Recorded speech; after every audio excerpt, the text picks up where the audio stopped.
right, all right, all right, all right, all right.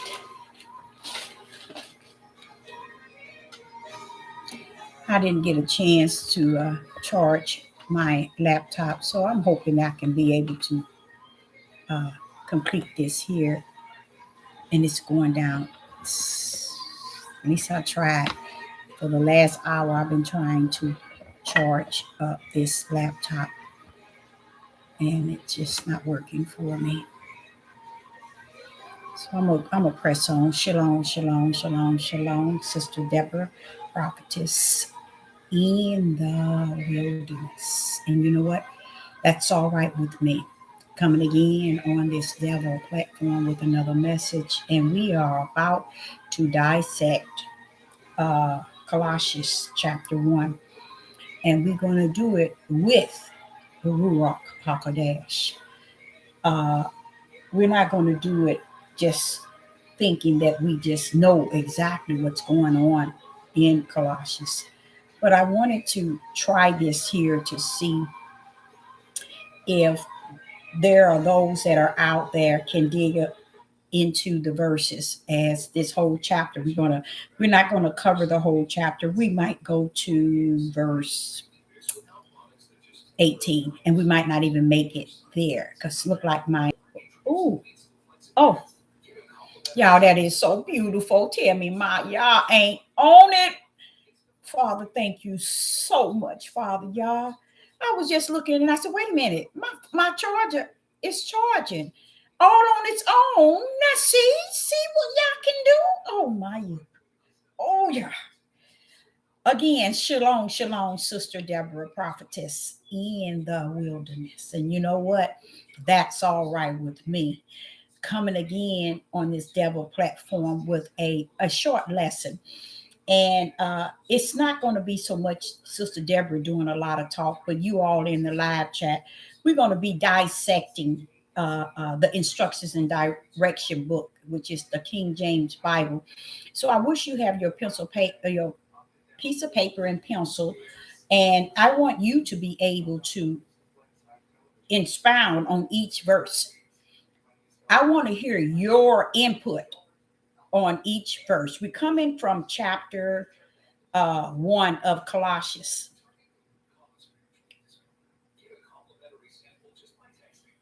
Chapter 1 of Colossians. And we're going to dissect this chapter. And what else we're going to, and we're not doing it like you and I. We're going to also let the Spirit of Yah do what he does best. He's already on the scene. I'm gonna tell y'all that right now. I've been trying to charge this here laptop for the last probably hour and 15 minutes and could not get it charged. And I said, Father, if it be thy will, charge this laptop so I can do this lesson. And it still looked like it wasn't going to charge. Okay. Now I put my hands off.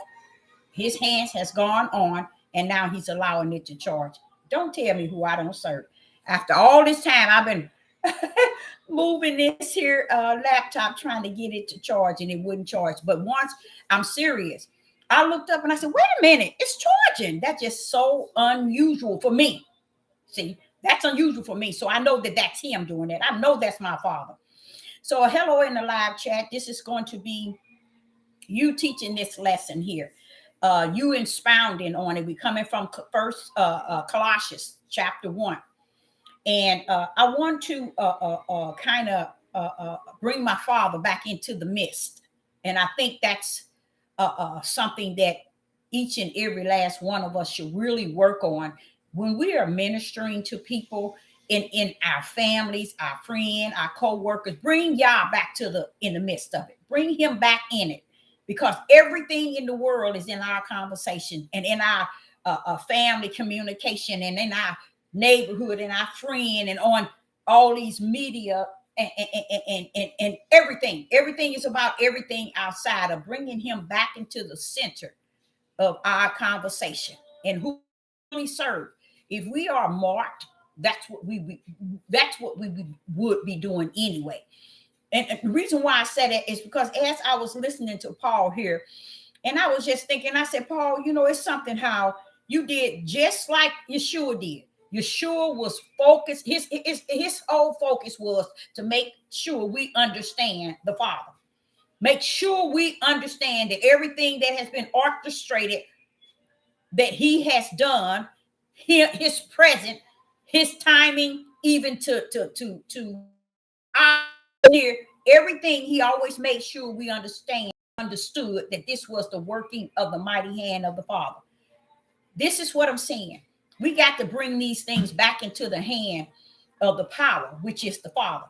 And not so much as this person said this person said that. Oh, they said this on YouTube. Oh, they said this on Rumble or Patriot or on Twitter. No. Let's get back to the fire. Because that's what's on the earth right now, in case y'all don't know that. You know, I was telling somebody, they was laughing at me because they said, you know, nobody don't know that. I said, that's on them. They don't know it. He was like, well, why would he nothing? That shows you we do not know the Father. Let me tell you what we was laughing at. You know, the two witnesses that's going to come, right? They're going to be doing all kind of things, okay? And the whole world is going to be afraid of them. The whole world, from China to Russia to Iran, Iraq, British, all of them. You ain't going to worry about United. I don't think they're going to have nothing coming. But everybody's going to be afraid of these two witnesses that's coming. And the power that the two witnesses going to have, I too would be afraid of them. I too would be afraid of them. Because I was wondering these two witnesses coming, what are they coming for? You know, these two witnesses coming and they're going to be showing signs and wonders. But if anybody do anything, fire is going to come out of their mouth. Now, this fire can represent many of things. That means the power of Yah's word. Because Yah is a consumer. I'm telling y'all, he is a fire. When he told me his foot had hit the ground or the earth, and his fire tender under it, I was like, oh, they don't know how much trouble they are in. Not only is your judgment, now you on fire, your foot is on fire, and you got it down on the earth, oh, we in trouble. And it speaks of it in Revelation. I'm like, that is pretty scary. Now, these two witnesses, now listen, y'all, if the whole world going to be afraid of them, these two witnesses that's coming. That's why I say I sure like to see witness on the scene, but I'll be over in this country. They'll be over in either in Jerusalem or in Europe, somewhere over there. They ain't gonna come over here, y'all. This ain't gonna be nothing here.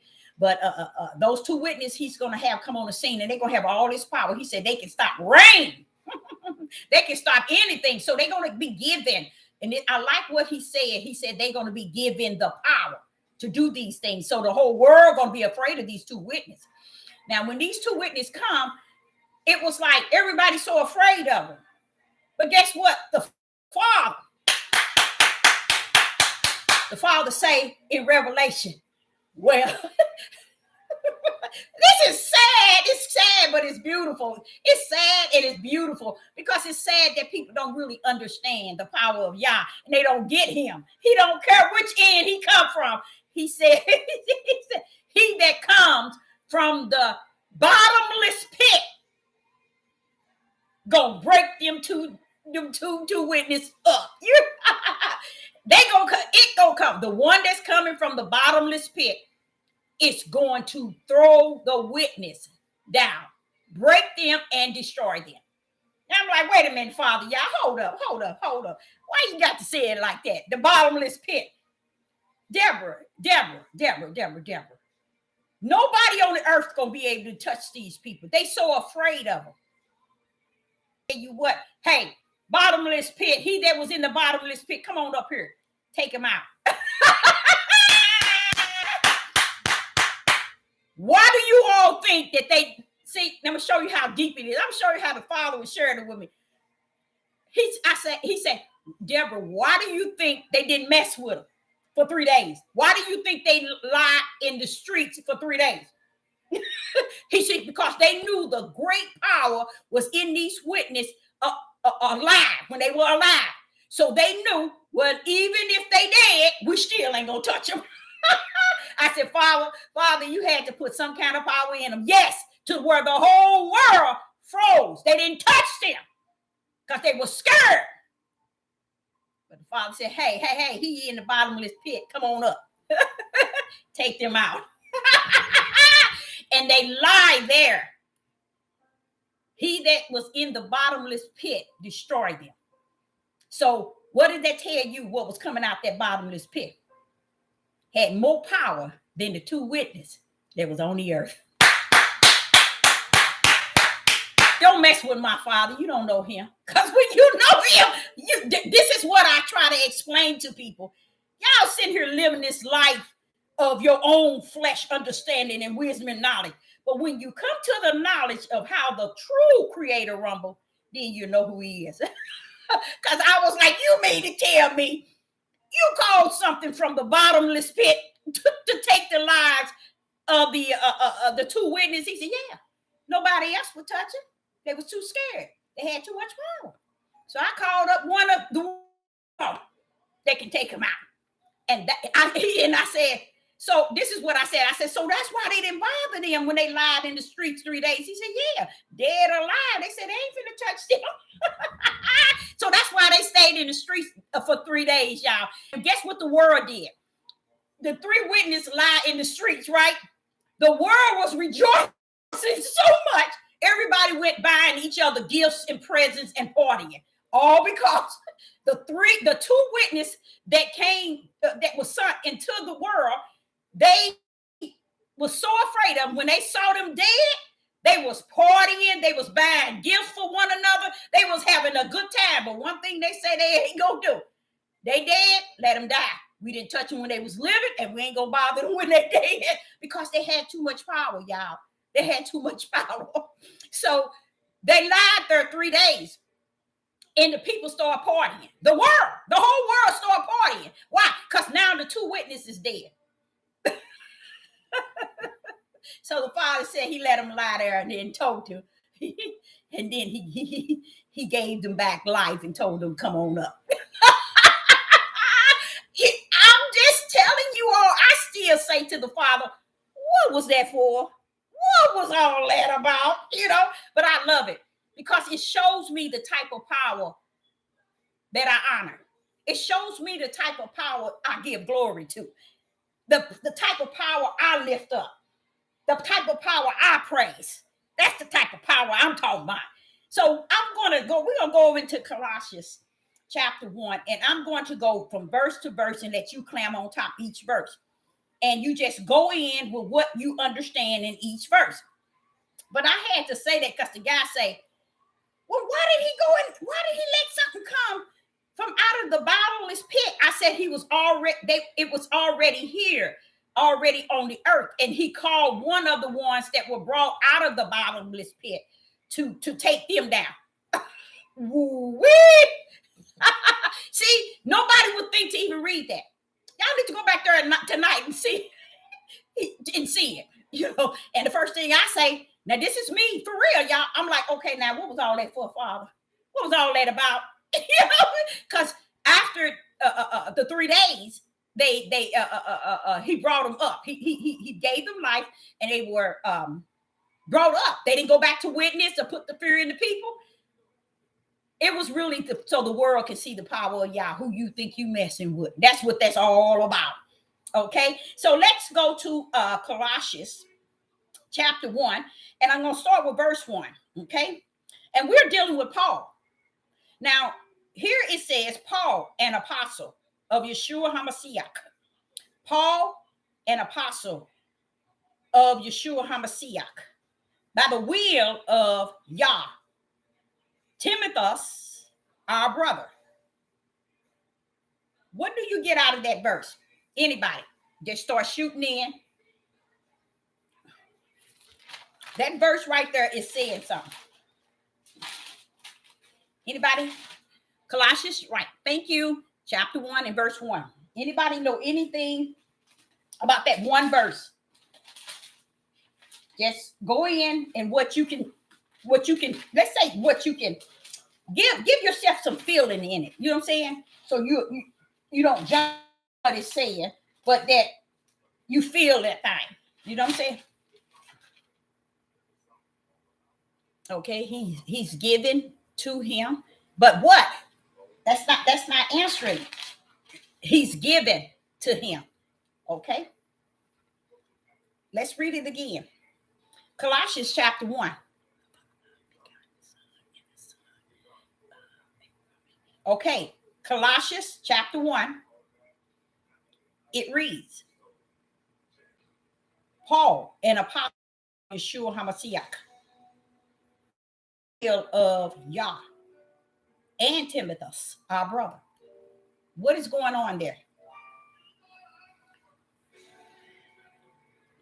The Father, begotten Son, and the Son of a woman.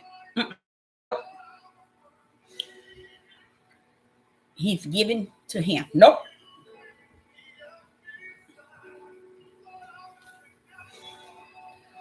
Okay.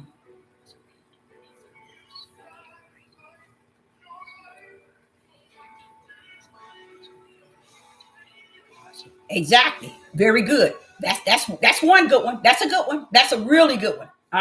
Because when you go back to before the foundation of the world, that's gonna always nail. That's gonna always nail. So yeah, you are 100% correct. Before the foundation of the world, and that's like any of us.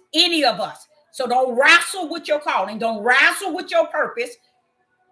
If y'all called you, you are called. It ain't nobody to tell you if you are or if you're not.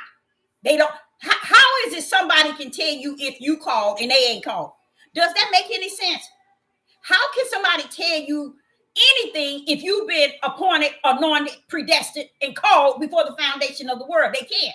So this is where you have a problem in the world today. Nobody is listening to the right people, you see, because they're trying to tell the ones that's not called that they are called or that they are somebody.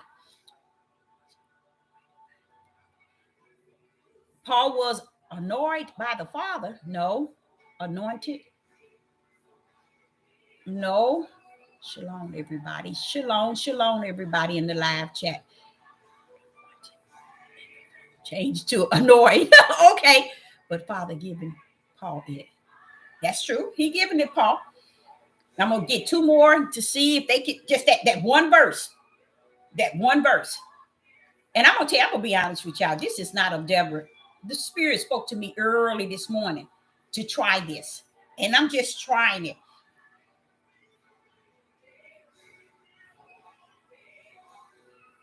The witness of the power.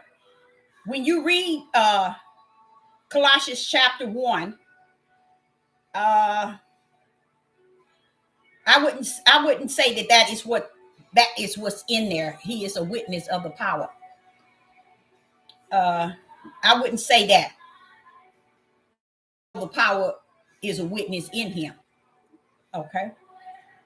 I'm gonna get one more before I say something in this.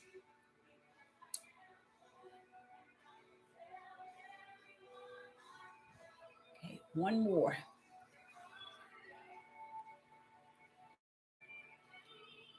Oh yes, that was the one. Okay, yep, that was what. Yep, Timothy was. That's right.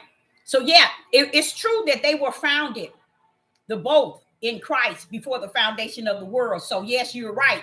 Will that's connected to it. Yah's will. Mm-hmm.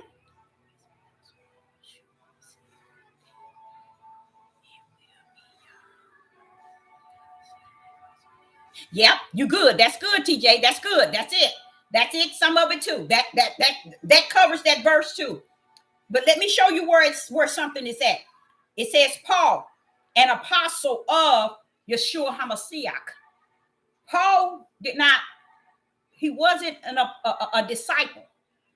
You see what I'm saying? He didn't walk with Yeshua HaMashiach. You see what I'm saying?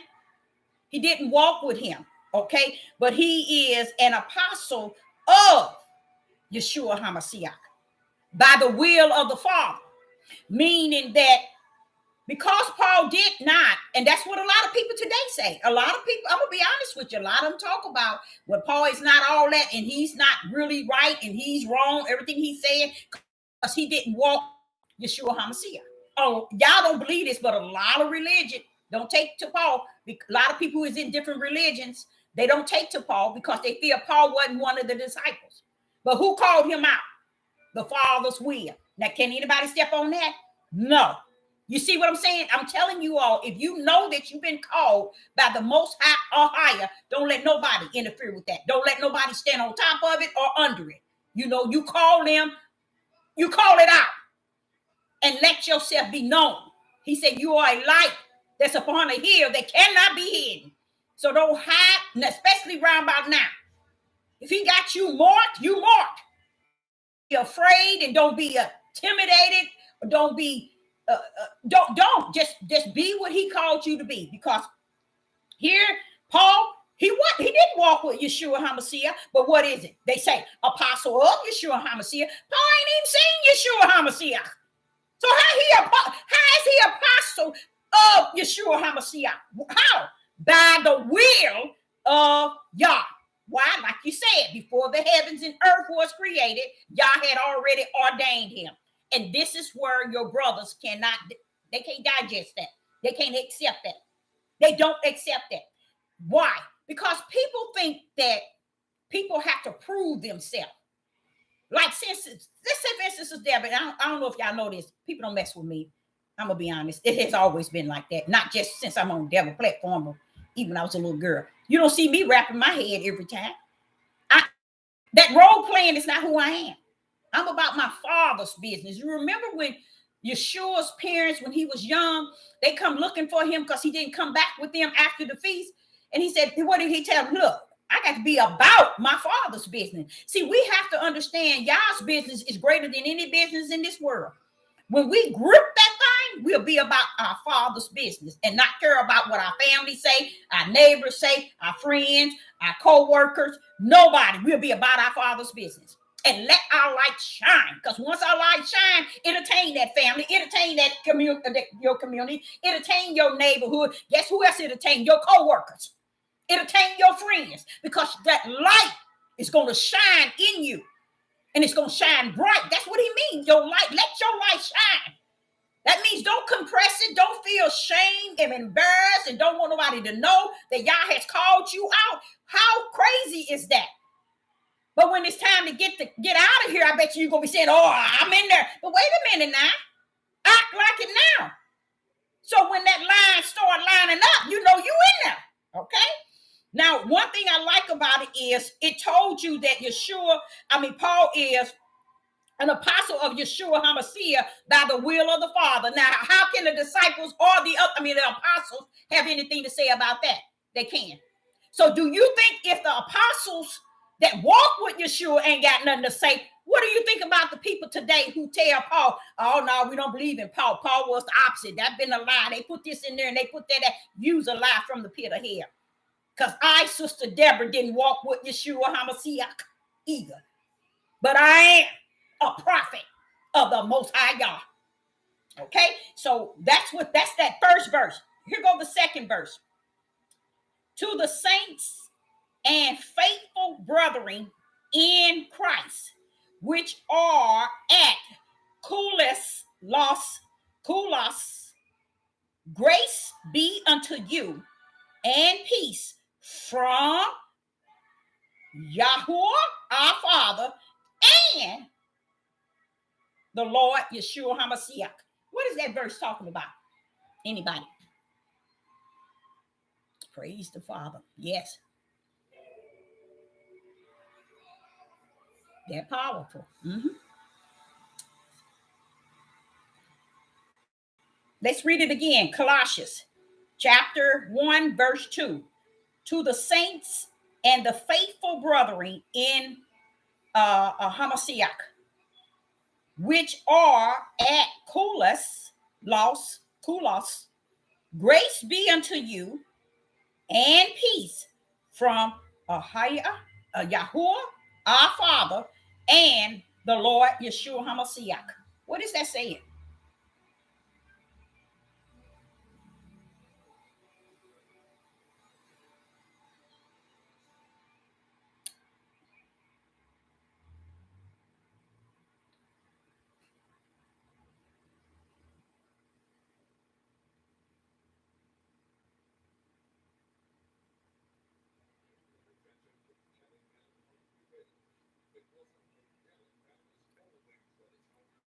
Anybody?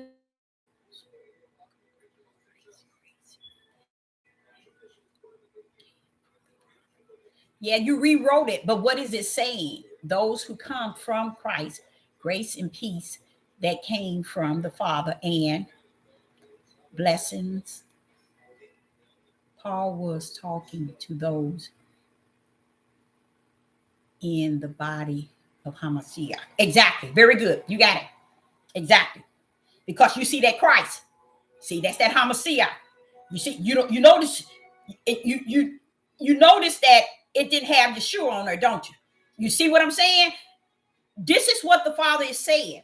He said, for so long have they forsaken my power. You remember the verse he talked about denying his power? He left the word there for us to know his power personal. And because we denied it, you remember in Hosea chapter 4, verse 6, I believe, or is it Hosea 4, verse 6? My people perish due to lack of knowledge. And guess what it says right after that? Because they reject knowledge. So it's not because they just don't have knowledge and it's lacking. It's because they play a part in rejecting. And this is what you see today. This is what you see today. Because we are to go out to the hospital on the highways and byways, lay hands on the sick. The lame should be walking. He did not take none of that away. Where in the scriptures can you find one verse in here that said, I took away all the gifts that was poured out onto the earth? Show me one verse that tells you that. He didn't. We took it out of our hearts.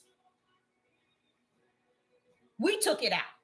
And it's not like it's out, it's there. We just got to recognize that the power is there. So you're right. And your thing said Paul was talking to those in the body of Hamashiach. Yes, he was. Why do you say that? It's because he said saints and faith. Faith is one of the brands of the four brands of the Father. Okay. And then he said brothering in the power, which is Hamashiach. So you got that right. You're right. Those that, wait a minute, those under the body, not under, yeah, in the body. Let's say in the body of Christ. Not under, but in the body of Christ. Because Christ is the what? The head. Why? Because he's the power. That's why he's the head. Why isn't Yeshua the head? Come on now. You won't find one verse saying Yeshua is the head. It said Christ is the head, Hamashiach, because that's the power of the Father's right hand needing to be head over the body. Okay? Okay? And that's one more in there, y'all. It's one more something in there. It's one more something in there I want you to see. I want you to see in that verse 2. Can you see it? Can somebody see it? Christ is Hamashiach. Yes, he is. Christ is Hamashiach. Okay, Christ. There's one more in there, y'all. Can you see it? Can you see it? Can anybody see it in verse 2? And it's a pretty good one too. I like it. It's in verse 2. There's another power punch in verse 2.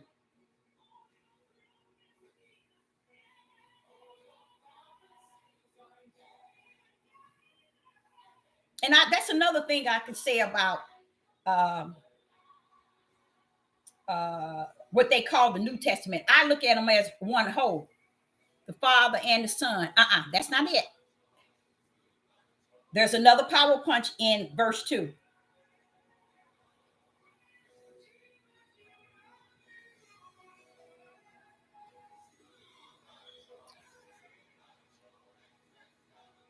There's a beautiful power punch in there. Mm-hmm.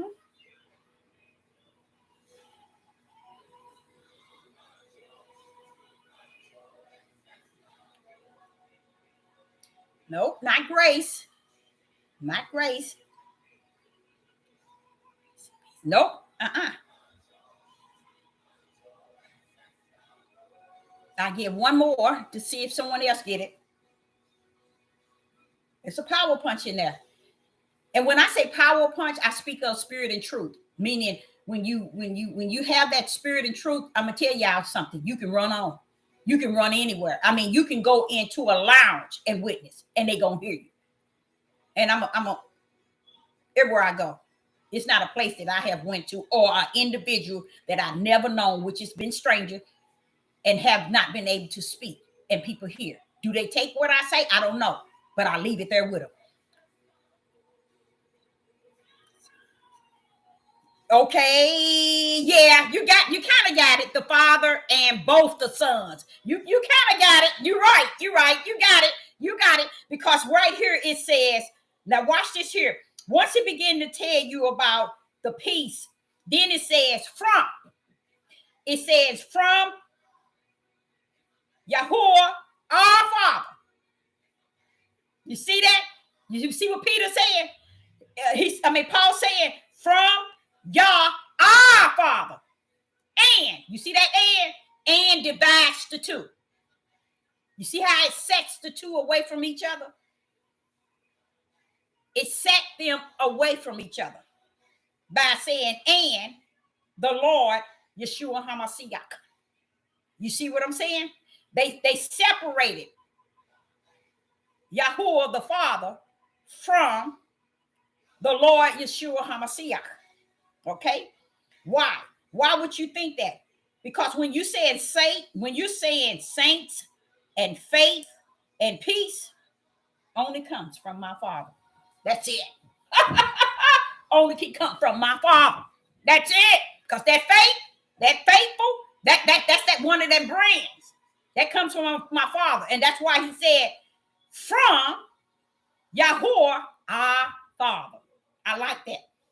Because that's where all that come from. Okay? And then it says, and Yeshua HaMashiach. Okay? Now, where am I at? Okay. Verse 3. Let's go to 3. Let me see. Yes. Separating Yahuwah and from Yeshua. That's right. Exactly. HaMashiach. Yep, sure did. It's separated. And I like that because this goes back to try to explain to y'all. Y'all really wanted us to really get what Yeshua was doing. Because when you understand what Yeshua did by separating and then still yet bring both himself and HaMashiach together, then we can see the mission of who? The Father. You can't see the mission of the Father when you never knew who Yeshua was and who HaMashiach was. And what do you mean? Here it is, right here. Here it is. That's it.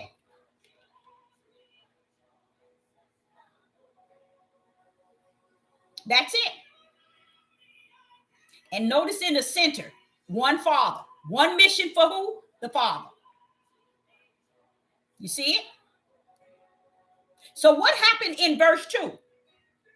Paul did the identical this. Paul called it Yahweh our Father, which was what? He separated the Father here in the center from what? These two. That's what Paul did. He separated one Father in the center and the Lord Yeshua HaMashiach, which is Yeshua HaMashiach. That's what Paul did in verse 2. He separated by putting and, so you will know. He's letting us know, y'all, I'm dealing with the Father too. Even though he called me to be an apostle of Yeshua HaMashiach, I'm telling y'all, I'm giving y'all word from the Father. And this is where we messed up from the floor. It's because we didn't reject truth. And how did they do it? Spirit and truth. We rejected. And we want to just have the understanding of the flesh and not the understanding of the spirit. Okay? So in verse 3, it says, we give thanks to Yah and the Father of our Lord Yeshua HaMashiach, praying always for you. Look at Paul. I'm telling you, he remember Yeshua, everything he did, he always ran us right back to the Father. Yeshua, everything he did, he always said, but the Father, but the Father, but the Father. Everything I do is not of me, it's of my Father. Everything he did, if you ever go back and read the mission of Yeshua, it'll blow your mind. You'll say, I wouldn't have never known that his whole mission was the kingdom of heavens is at hand. And that means that all power, the word and the spirit of Yah come down to work with y'all. They are at hand, right down here with you. That's what Yeshua was saying all that time.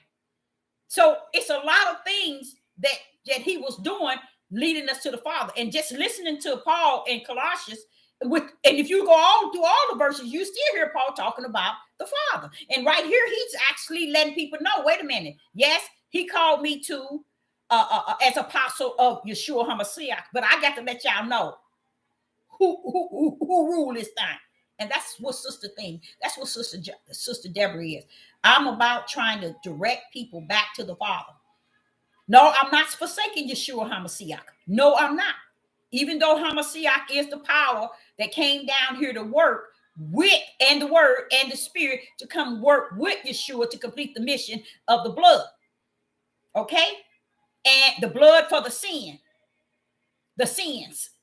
of the whole world. You see? And not no particular person.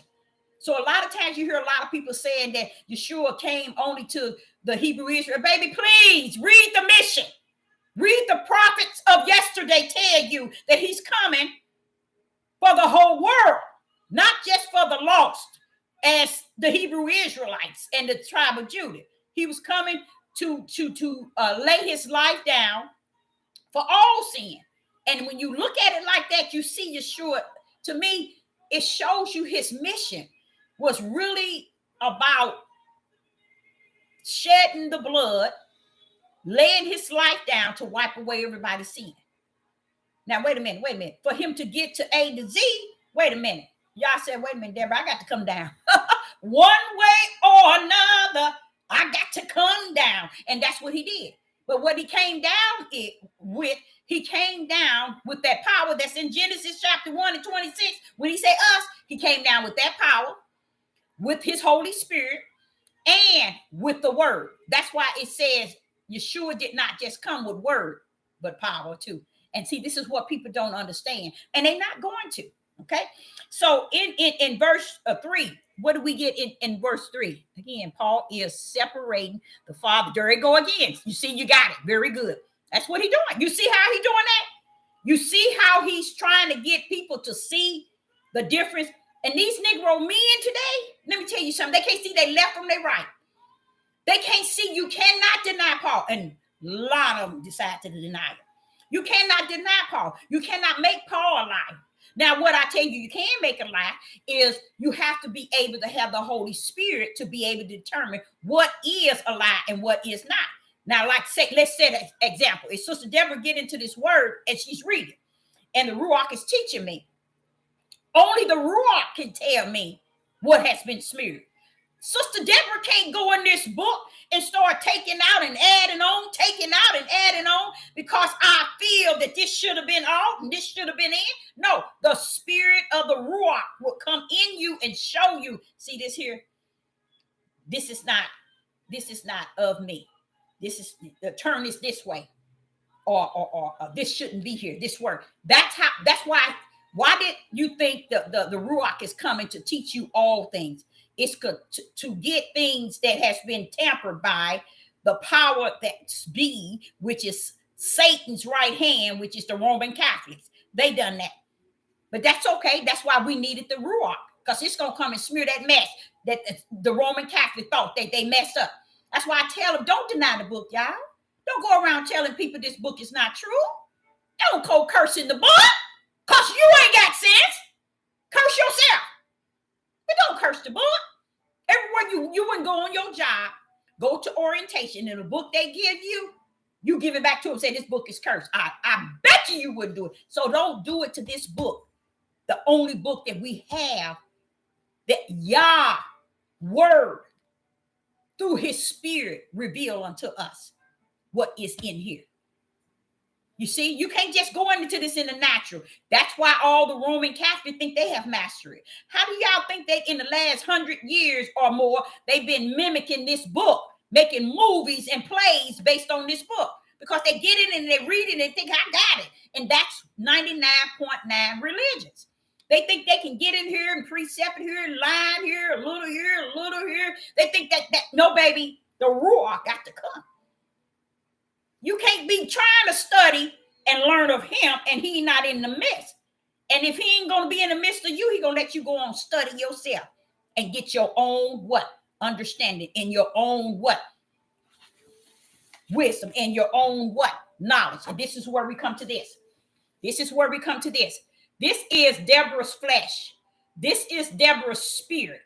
This red around here is my own spirit. But this is my flesh. This is inside of here. Okay? Now, in the flesh, in this flesh alone, the one that goes to the grave, to the ground, it has wisdom, it has knowledge, and it has understanding. In where? The flesh. And then I have a spirit. And in this spirit, it is willing to what? To be up under this spirit inside of me, which is the Ruach HaKodesh. This orange one is the Ruach HaKodesh. It is in me. It comes to teach me the spiritual wisdom, the spiritual knowledge, and the spiritual understanding. Where? While I'm in my flesh. You see? But this is me. I'm flesh and I'm spirit. But inside of my spirit is the only place Yah is willing to abide. It's willing to teach me. It's willing to mold and shape me from my spirit in. He teaches me spiritual wisdom, spiritual knowledge, and spiritual understanding. He's in me, and we are one in this. This goes to the grave. This spirit here goes back, and this spirit here stands for judgment. This is what 99 million don't understand. The reason why I say that, you got scholars, you got Bible believers and Bible studiers and whatever you want to call them. Hebrew learner and Greek learner. I don't give a rat's behind what you learn until you learn that the Ruach HaKodesh is the real teacher and the only one. So how you like him now? So when you finish running around here saying this, you over here in the flesh. Yes, you got some wisdom, you got some knowledge, and you got some understanding, but that's in your flesh. Even my spirit over here don't have wisdom, knowledge, and understanding unless the Ruach comes in me and give me the spiritual wisdom, the spiritual knowledge, and the spiritual understanding. Don't be claiming stuff to be yours. You ain't got nothing. Only thing you can have something in is over here. It's in your flesh. When this flesh got to use the bathroom, take your tail on in there and use it. That's about the only choice you got in life. Because this flesh here, it got a day in and a day out. Now tell me, what choice do you have in that? Okay. Now, let's go to verse 4. Let's go to verse 4. Colossians chapter 1 and verse 4. Yep. And that's really what and you know why? Because that's what you and I are to do. We are to give him the glory and the praise. Yeshua never wanted us to give it to him. He always wanted us to understand he was directing it to our Father. But we missed it. Okay? So here it is in verse 4. Since we heard of your faith in Yeshua HaMashiach, and of the love which ye have to all the saints. How would you, let me see how many we got in here. I think we got 2 in here. Yeah, you might have 2 or 3. That's verse 4. Thank you. I know it. I could have done better with the pictures. I'm a very good drawer. But I said, I'm going to put this together because it makes sense. And I'm going to tell y'all the truth. Y'all might not believe this. A lot of people do not understand that you can have spirit, you can have wisdom, knowledge, and understanding in your flesh to the utmost. But when it comes down to that which is spirit, you got to get that from the spiritual mouth of the Most High Yah. His wisdom, his knowledge, and his understanding. And that's what the world is missing today. They don't have that. but they take on the one in the flesh, and they're content with that one, and they don't care about getting the spirit understanding and wisdom and knowledge. Because once you get the spiritual understanding, wisdom and knowledge, then you conquered. You're able to conquer spirit and truth. Okay. Yes, that's what I'm talking about. Giving all the praise to the Most High Yah. Faith, the brand. Yeah, faith is the brand. That's one of the brands. So we know heaven's in that. We know heavens is up in verse 4 because there you see one of the brands. Faith in Christ. There you go. You see the power. You notice something? Oh, let me shut up. I'm gonna see who's gonna get it. Thank you.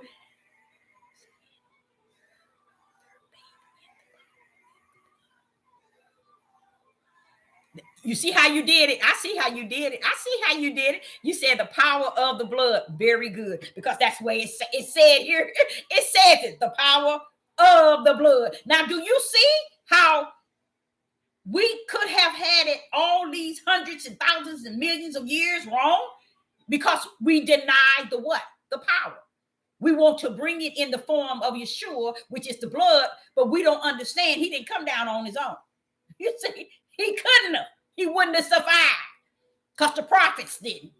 So I like how you got it, because you got it, the power of the blood. That is exactly the way it's written. The faith in the power of Yeshua, not Yeshua. So that's it. The power of the blood. Power was speaking to those who've been branded with the faith. Very good, very good. We also speak about their giving. That's it. That's right. You ought to quit. You ain't right. You nailed it. That's it, y'all. So just check that one out. Listen to this. Paul said he heard of their faith in the power of the blood. Paul was speaking to those who've been branded with faith. He also speaking about their giving. That's it. They're giving. Because I'm going to tell you something. When I was looking at that, I said, but Father, wait a minute, that's giving, because all the saints. And then the next verse told on verse 4. And I was like, wow. But so you see how you can see the words being covered so we can't get the fullness. And that's the whole idea of this here, is letting you see if people can really see what's going on in these verses. So that's really good. You nailed that one all the way. I don't think there's nothing else in that one. I think you hit all, 3 of those. Very good. Very good. Yeshua, yeah. That's what you see. The faith, the power of Yeshua. Mm-hmm. That's it. There you go. There go the love, which is given. Yep. That was really nice. Yes, the power of the blood. Mm-hmm. That's it.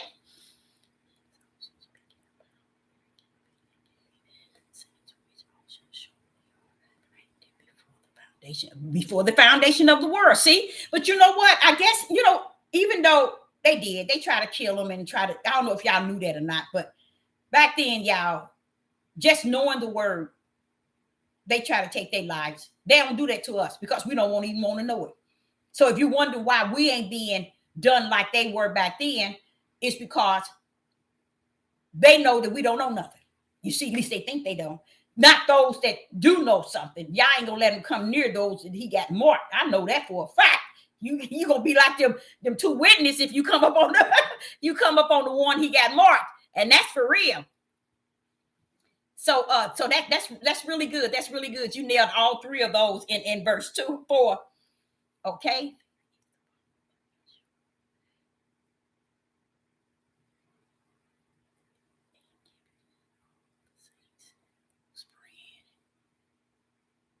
Yep, the faith is the power. It is the brand of the Father. He has 2 brands. You remember when he told Abraham he was counted in? The reason why Abraham was already counted is because Abraham was in a vision. And in that vision, the Father was telling him what he was going to give him, a son and everything he's going to give him. And then it said Abraham believed. But then it said that after Abraham said that he believed, the Father told him, you already counted in righteousness.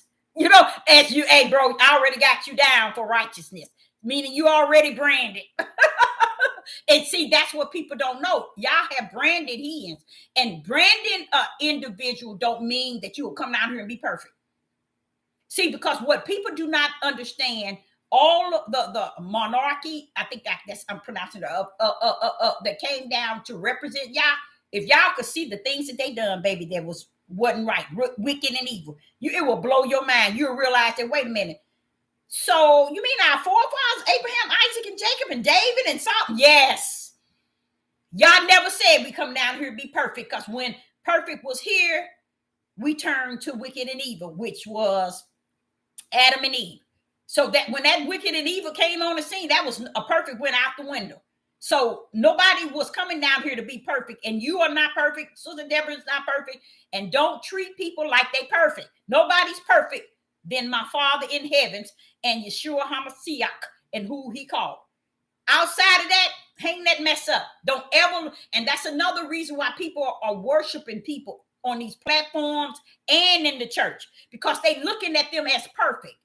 I'm gonna show you how perfect they looking at them, y'all. They looking at them like they are God himself. Oh, yes. Yes, yes, yes. That's how they looking at them. And they looking at these people on these devil platforms who's speaking as a God. I'm serious. That's how they see them. But let your flesh see them if you want to see them like that. Okay, the power of the blood. That's good. That's good. Yep. It's righteous, belief, faith, and fear. You know what? Let me tell y'all something. I didn't learn that, y'all. Sister Deborah, now I'm just trying to get y'all to understand it. Deborah ain't all the time know a lot of this stuff, but I'm living to learn every day what he give me. Did you know I just found out in the last, almost a year it's been, because I had an issue. I had an issue with these here Gentiles. And I said, wait a minute. Hold up. You talking about they got grafted in? I want to know how they got grafted in. How did they get in?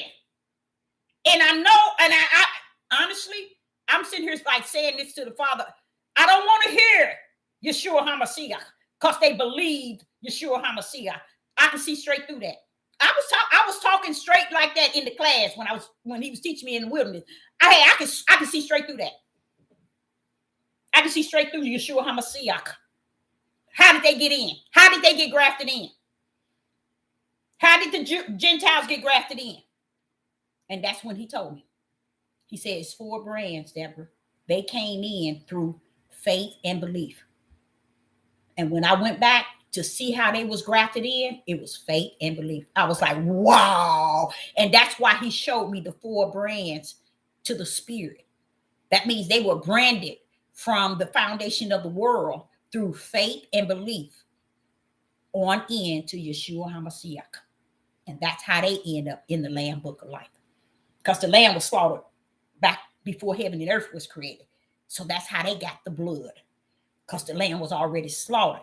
And when he was already slaughtered in the heavens, that put them in the Lamb Book of Life. So when they get down here, they have the 2 brands. They're going to bring them back and connect them back.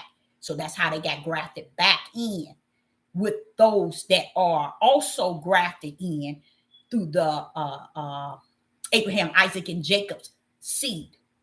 See, that's how they get grafted in through with them. You see, that's how it's done.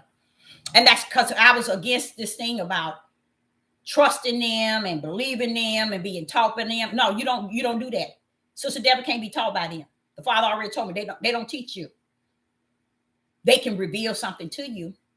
They can tell you something I said, but they are not going to be the ones that teach you and steer you under their oppress.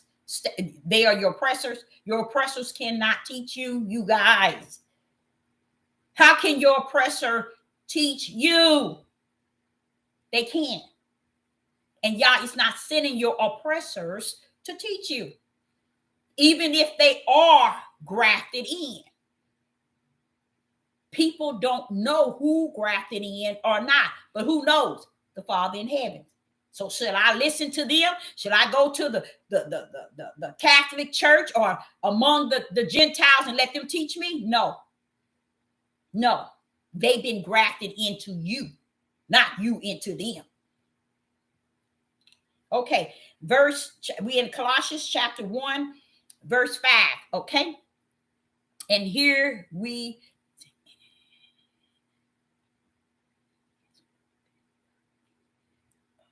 that's right. He's more than worthy of the praise, Father, Yah. Okay, in first Colossians, verse 5, it reads, "For the hope which is laid up for you in heaven, whereof ye heard before in the word of truth of the gospel." Let me say that again. Verse 5. Colossians chapter 1, verse 5. "For the hope which is laid up for you in heavens, whereof ye heard before in the word of truth." In the word of the truth of the gospel. Can anyone break that one down?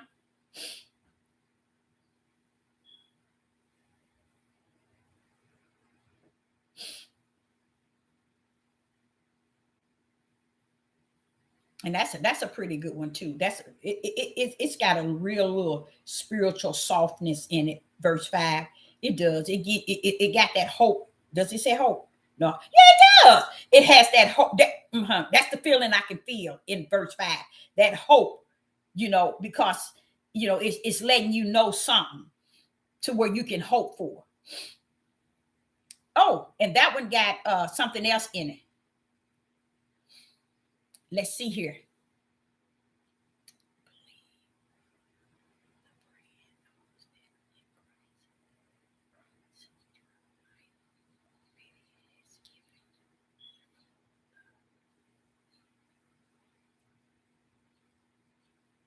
The belief that brand those that's in Christ promise of eternal, like already was given before the no, not quite. The hope laid up for us in heaven is the Father. He is the only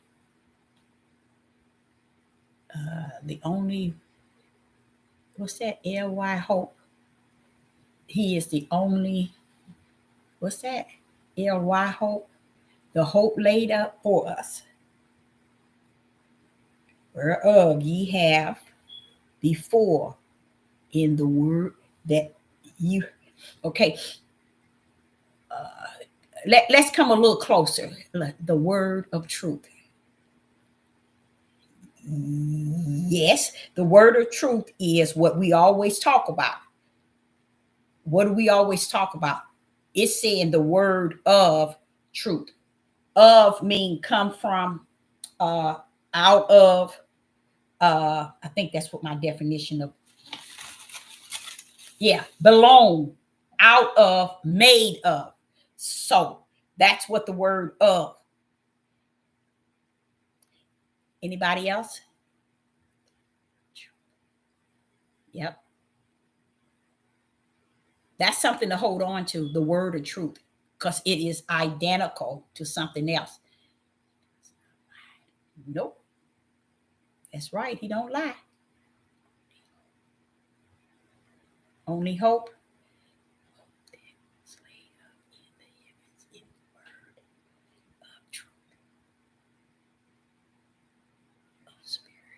There you go. And spirit and truth. Right. You got it. And the power of Yah. Yah's word is truth. Yes. You got it. You got it. You got it. TJ, you got that one. Verse 5. Let's go over it. "For the hope which is laid up for you in heaven, whereof." So we know that the hope is laid up for you in heaven, whereof you heard before. You have heard before the word. You have heard before in the word, in spirit and truth of the power. So that's good. That's good. That's good.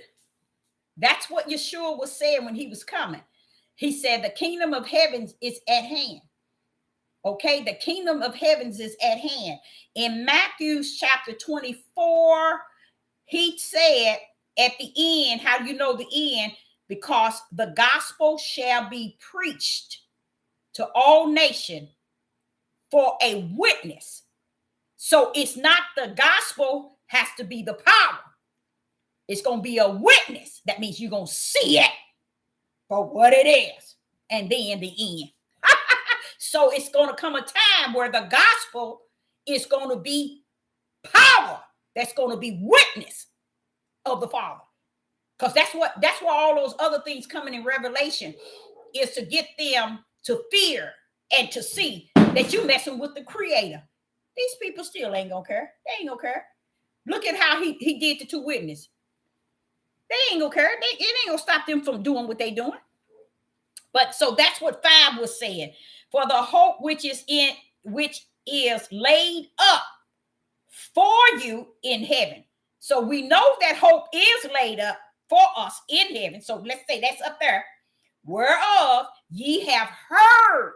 Ye have heard when? Before. You have heard before in spirit and truth of the power. See, when we finish this, when we go down, you're gonna see this. Let me see, where's it? You're gonna start to see Christ as far as the power, and then you'll see how it's all connecting to also wanting you to identify Christ being the power. But let's go. Verse 6. It says, which is come unto you as it is in all the world, and bringing forth fruit. Now he's telling you about spirit and truth. Look up at the verse 5. Remember, I just said you have heard before in spirit and truth of the power. Now watch this here. Which is come unto you as it is in the world, and bringing forth fruit as it doeth also in you, since the day ye heard of it, and knew the grace of Yah in truth. There go the grace of Yah, which is what? Spirit and truth. Oh, I told that one, didn't I? I'm sorry. I shouldn't have told it. Which is the grace of, I told that one already. Spirit and truth. Okay. So this here he's saying, which is come, I'm just reading the verse again, which is come unto you as it is in all the world. See, this is why people thinking Yah is really going to do some judgment come judgment. No, you're going to be and judge your own self and don't even know it. Isn't that sad? You're going to already been and judge your own self based on your lifestyle that you're living in the flesh. It dictates who you are in the spirit. Outside of when the Ruach comes, then he's not going to use a lot of things you do in your flesh and hold you blameless because the Ruach is in you. Okay? So he's not going to hold you blameless because you also are in the Lamb Book of Life. So what does it look like? You come to be judged and held blameless, and your name is sitting up in the Lamb Book of Life. Does that make any sense? So he even said it. Go in this book, look up the word blameless, and it'll knock you out. You say, when he said he ain't gonna hold us, that's what I'm telling y'all. So all this monkey stuff they trying to get everybody, you better do this, you better wear this, you better do this, you better eat this, you better look like, look, everything these people are telling us is for our flesh. Tell me something for my spirit. You can't. So get somewhere and sit down with all that stuff in the flesh. Nourish me from my spirit in. So in verse 6, it says, which is come unto you. Which was that? What verse 5 was saying, spirit and truth of the power, which is the gospel, which is come unto you as it is in the world, and bring forth fruit, as it doeth also in you, since the day you heard of it and knew the grace of Yahweh, which is the word, which is spirit in truth.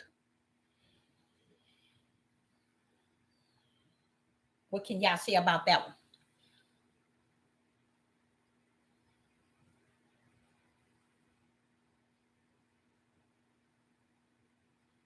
Yep, and okay, that's a good one. You you kind of rewrote it, but yeah, that's still good. That's still good. Yeah, hope like those who believe the promise he given for us in the heavens that we heard before the word was given in the spirit of truth and truth. Okay, that's good. Earth said, yes, give me only food for my spirit. That's it.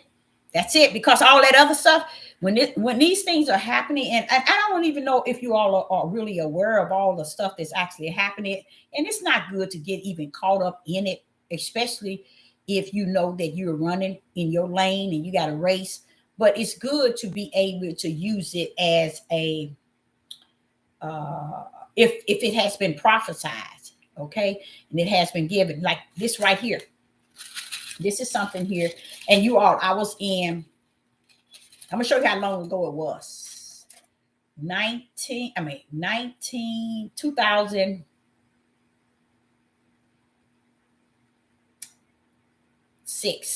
2006 is what the Father gave me. But I had little plastic chain.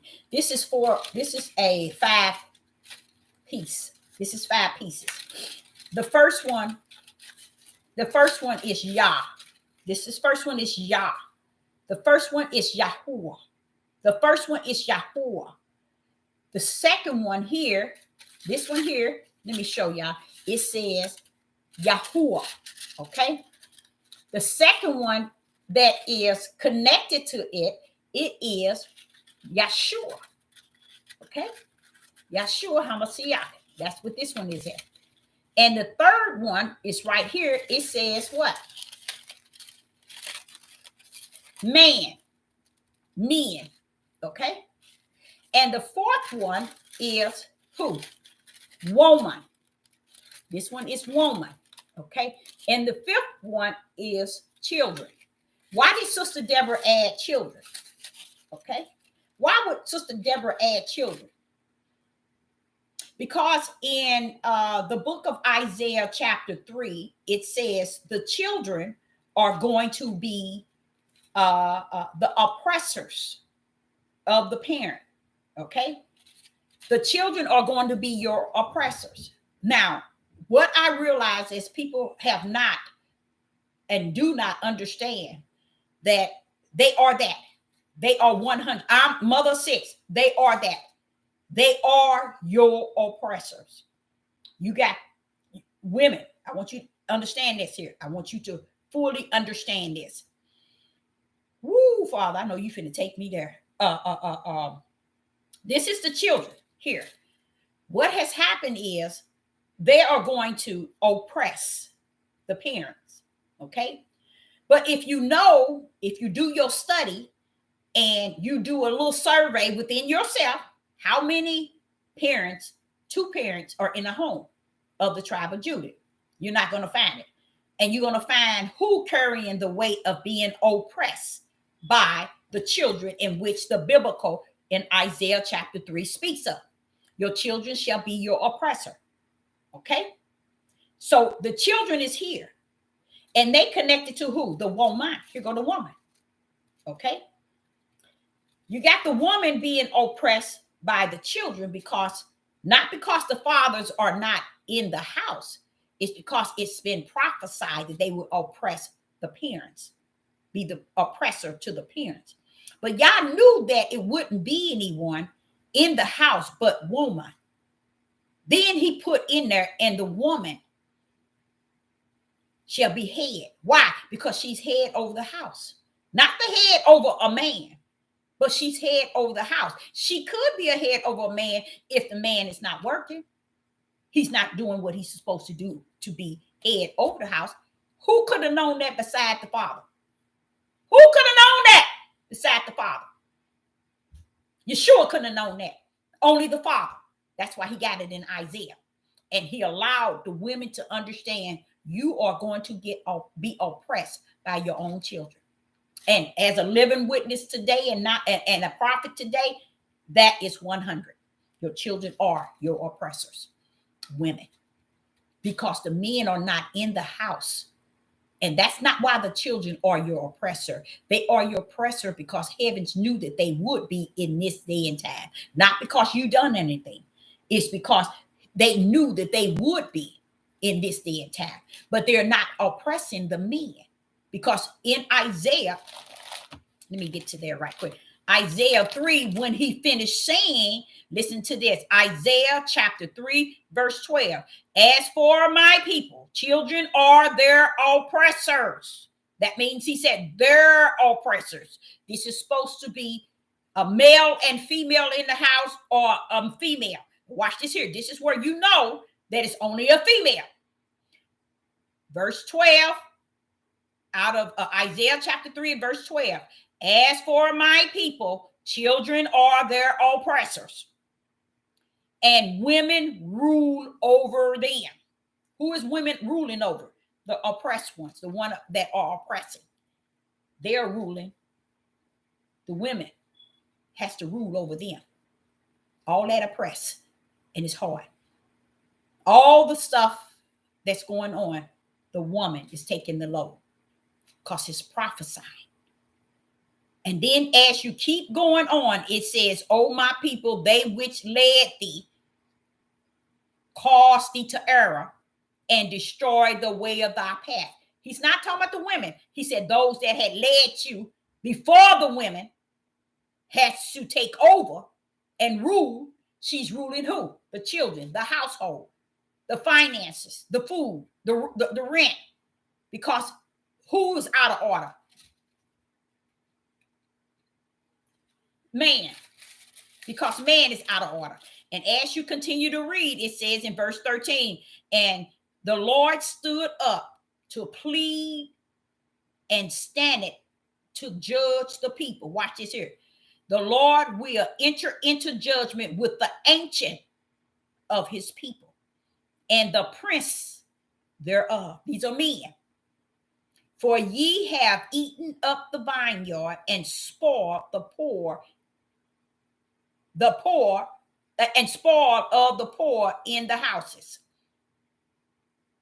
These are men he's speaking of.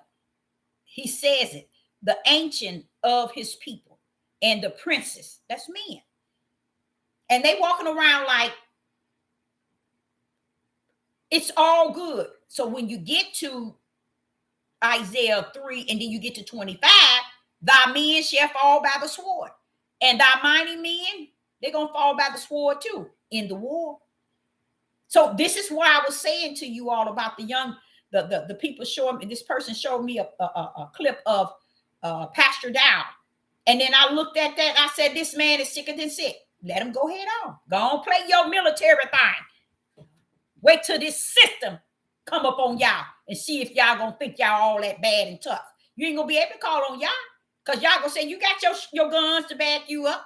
You got your army. So let's see you back up and back down. See how you get out of this. They ain't going to be able to get out. Okay. So what he was showing me here was the children, the woman, the man, Yeshua, and Hamashiach. Not Hamashiach, Yahuwah. Okay. And the problem, he said, extend. And this is how, now watch this here, y'all. You see where he says in verse 12, Isaiah chapter 3, and the children are their oppressors, the children. How is the children oppressing? And who is the children oppressing? Woman. Why? Because notice this right here. Right here. This here, where the men are at, the chain. Here it is. Let me show you what he showed me. And this was back in 2006. And this is what he showed me. And I had to show this to people. This is where he showed me right here. This is the chain. There you go. That's the chain. And when that chain broke, guess who fell? Woman and the children. That's why you see in Isaiah chapter 3, where it says, and my people, children are their oppressors, and women rule over them. That's it. Woman falls onto the land onto the children. Landing on the children is meaning ruling them. And what happens when you rule oppress a child that's disobedient and rebellion and won't obey? They fight up against you. Why? Because you have land on them. Where is man? He's over here. Right here. He's not connected to who? He's not connected to Yeshua HaMashiach, nor to Yahuwah. This is man. He can't connect. He's broken off.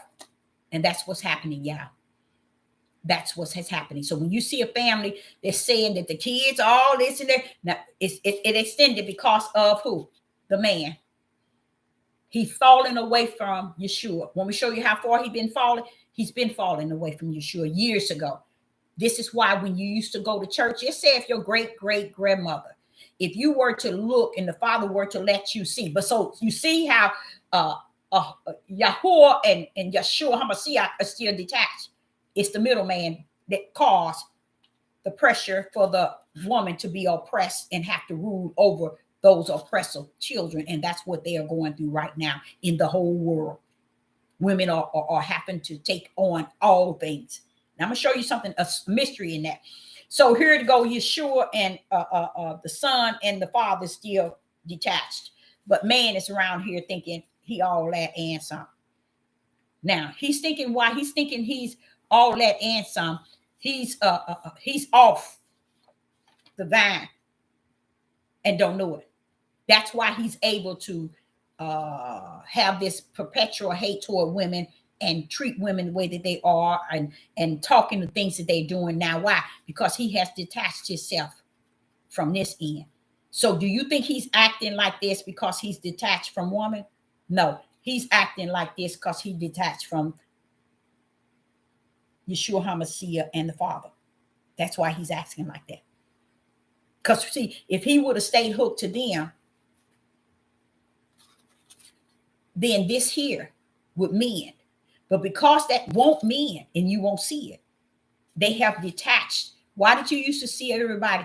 Say, for instance, let's go 40 years ago. When you go 40 years into a church, who do you see? More women. You go 20 years ago, you see more women. Let's go 60 years ago, you're going to see more women. It always been like that. Why is it more women seeking for unseen God? Why is that? Why isn't it the ones that's supposed to be connected so tight to him? Why isn't that he's not seeking it? It should be more of them. See, y'all didn't know that, did you? You know how it said that Paul said women not supposed to speak in church. Well, and if you ain't got men in church speaking and men in there anyway, who's going to run the church? So who fault is that? The woman, because the men are not in the church? You see what I'm saying? So the women took on that which they had let loose years ago.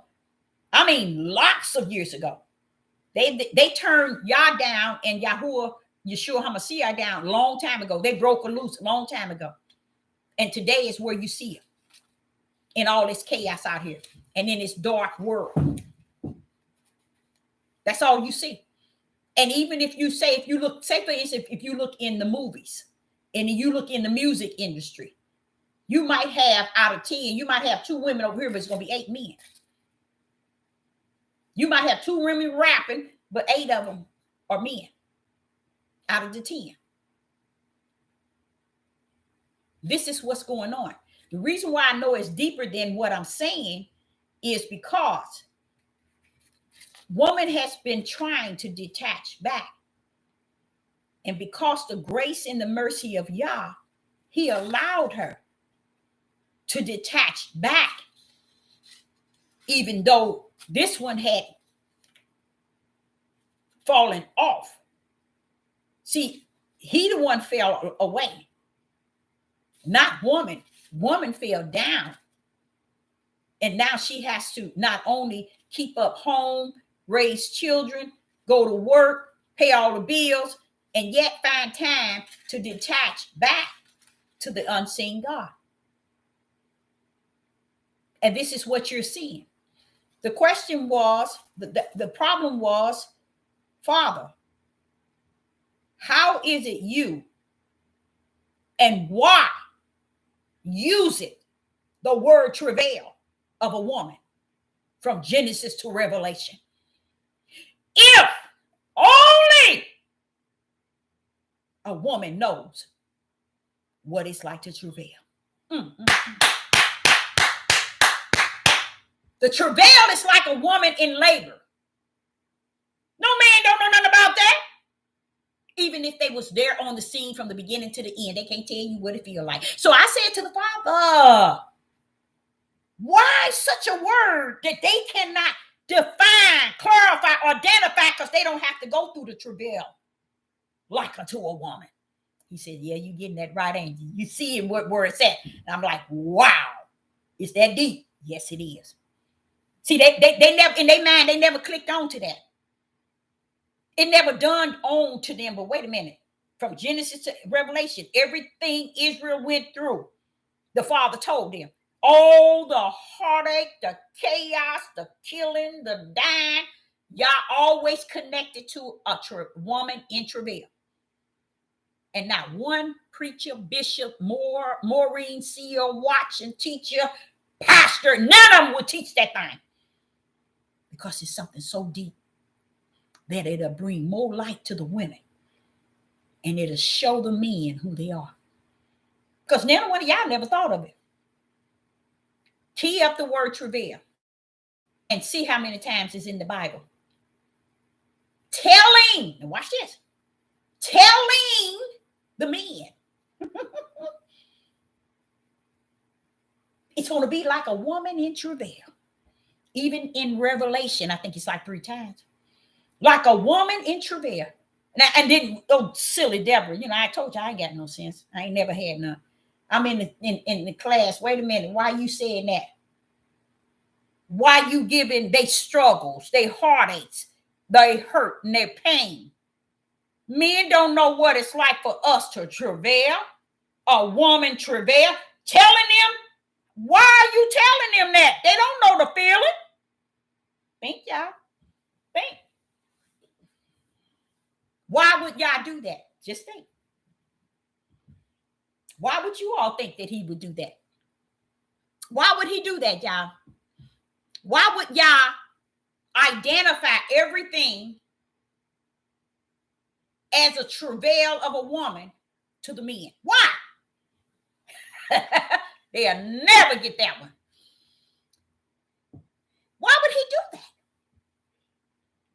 It's something to think about. It's something to think about. Because he gave me that one too today. Because I'm like, wait a minute. But Father, then you coming to take a small remnant out, right? What make these men think that with their perpetual hate toward their sisters, that they gonna take that mess up out of here and travel to the promised land with it? How are we gonna travel with all that chaos? How are we, you guys, how are we gonna travel from 4 corners, taking all of us, we all coming and we going? How are we gonna travel from here to the promised land? Because you got to understand, y'all, I don't know if y'all know this, y'all ain't gonna clean us up until we get over to the promised land. So it ain't gonna be no field cleaning up, a new heart, a new a spirit in us, a new name in us, or nothing. This field of us You're not going to get cleaned up until we get to the promised land. So why would we be taking men and women that can't get along in the land of the United States? They saying they representing you. They're leading the multitude to believe that they represent you, but have a level of, and teaching a level of perpetual hate at its height. And then he took me all the way to Sidney Lee. Sidney Lee was the head chef in McDonnell Douglas Aircraft where I used to work. I had the morning shift, which was like at 5 a.m, and I had to prepare breakfast for 45 to 4,800 people that early in the morning. It didn't start to 6:30, but I'm so good at what I do. I'm gonna be honest. What Yah has put in my hand, He has truly blessed me, and I love it. See, it said, when Deborah, do you want me to get somebody to help you? I said, no, please don't send nobody. I get up in the morning, I get there. He gave me the keys. I go in there and I do it, and I have it. And it's a gigantic kitchen and all these warmers. I had to do all kind of poached eggs, pancakes, bacon, sausages, scrambled eggs, everything, and I enjoyed it. I enjoyed a challenge. That's why when I'm doing stuff like that, when I used to do weddings and retirement parties, anniversary stuff, like I love stuff like that. But what happened is, when Sid had asked me about that, he was saying, what was I talking about? Now I got off my course of what I was saying. Can somebody remember? Because I sure forgot. I'm trying to connect that, and I got to connect it when I used to work there. It's something about, do you remember what I said? Anybody? They can't think. No, they can't even fatten. I don't know if I'm using the right word. They won't even go nowhere near it. They can't. But I'm trying to understand, do one of you all know why he will say travail of a woman? Why is Israel, men, entitled to understand and precept and line and read? It's like a travail of a woman when they are men that don't know our travail. Somebody in the live chat, can y'all answer that for me? Please answer it. Maybe I can know then. So they can think, baby, wait a minute, hold up. The Father said, like unto a woman in travail. That's pain, baby. That's suffering and pain. The Most High has just balanced who we have travailed in giving birth, and in many other ways that the men don't seem to care about. But why would Yah even to care about? So he likened the sorrow to what we have experienced. So was it for us or was it for them? Or was it for the both? Why is it we can understand that, but what about them? Come on now. See, I know Deborah should. I'll tell Deborah stop, because I know I go into stuff just, and I'm gonna get in trouble. That's what's gonna happen, because he's gonna show up and show out and say, this is why. And I'm gonna bring it back to y'all what he said. No, they can't travail. They can't. Oh shoot, they get a headache and they cutting up. So I'm just trying to figure out why give such. You know what? You know what the key is? And it just dawned on me. Look up the word travail in Hebrew.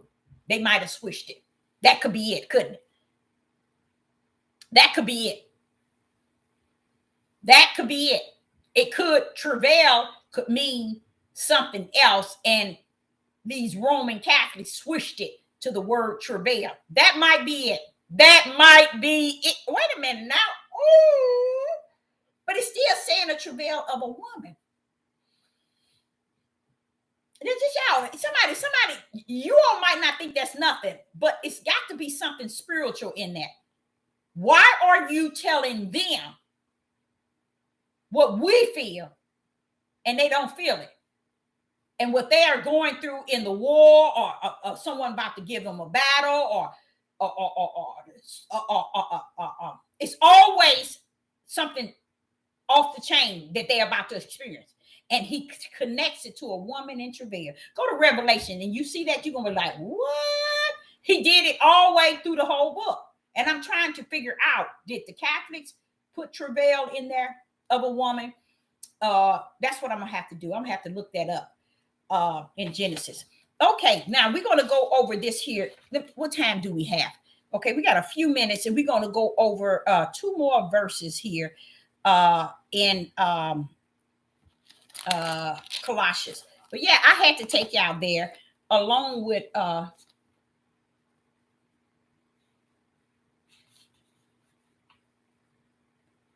okay, Colossians. Let's go back to Colossians chapter 1. We're gonna go over 2 more verses and see. And we stopped at verse 9.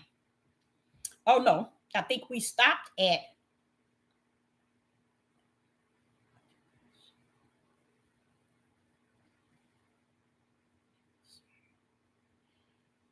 we stopped at 7, I think it was. We stopped at 7. First Colossians, first chapter, verse 7. As ye also learned of Epaphras, I think that's how you, Epaphras, I think that Epaphras, our dear fellow servant, who is for you a faithful minister of Christ. Let me read verse 8. Who also declared, and what do declare mean? Do you all know what declare mean? And honestly, declare is in Hebrew. I got it.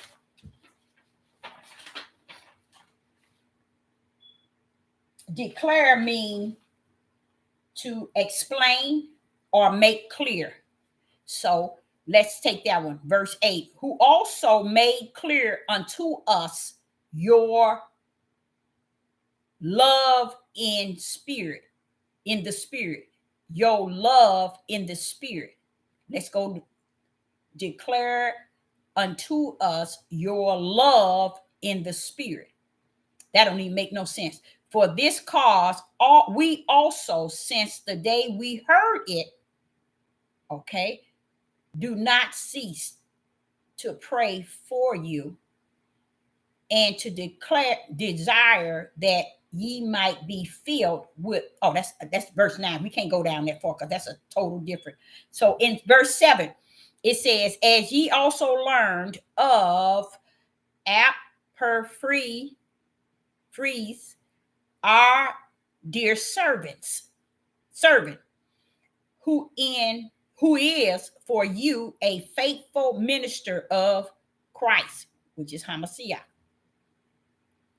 who also declare, meaning made clear or explained unto us your love. How can you explain love in the spirit?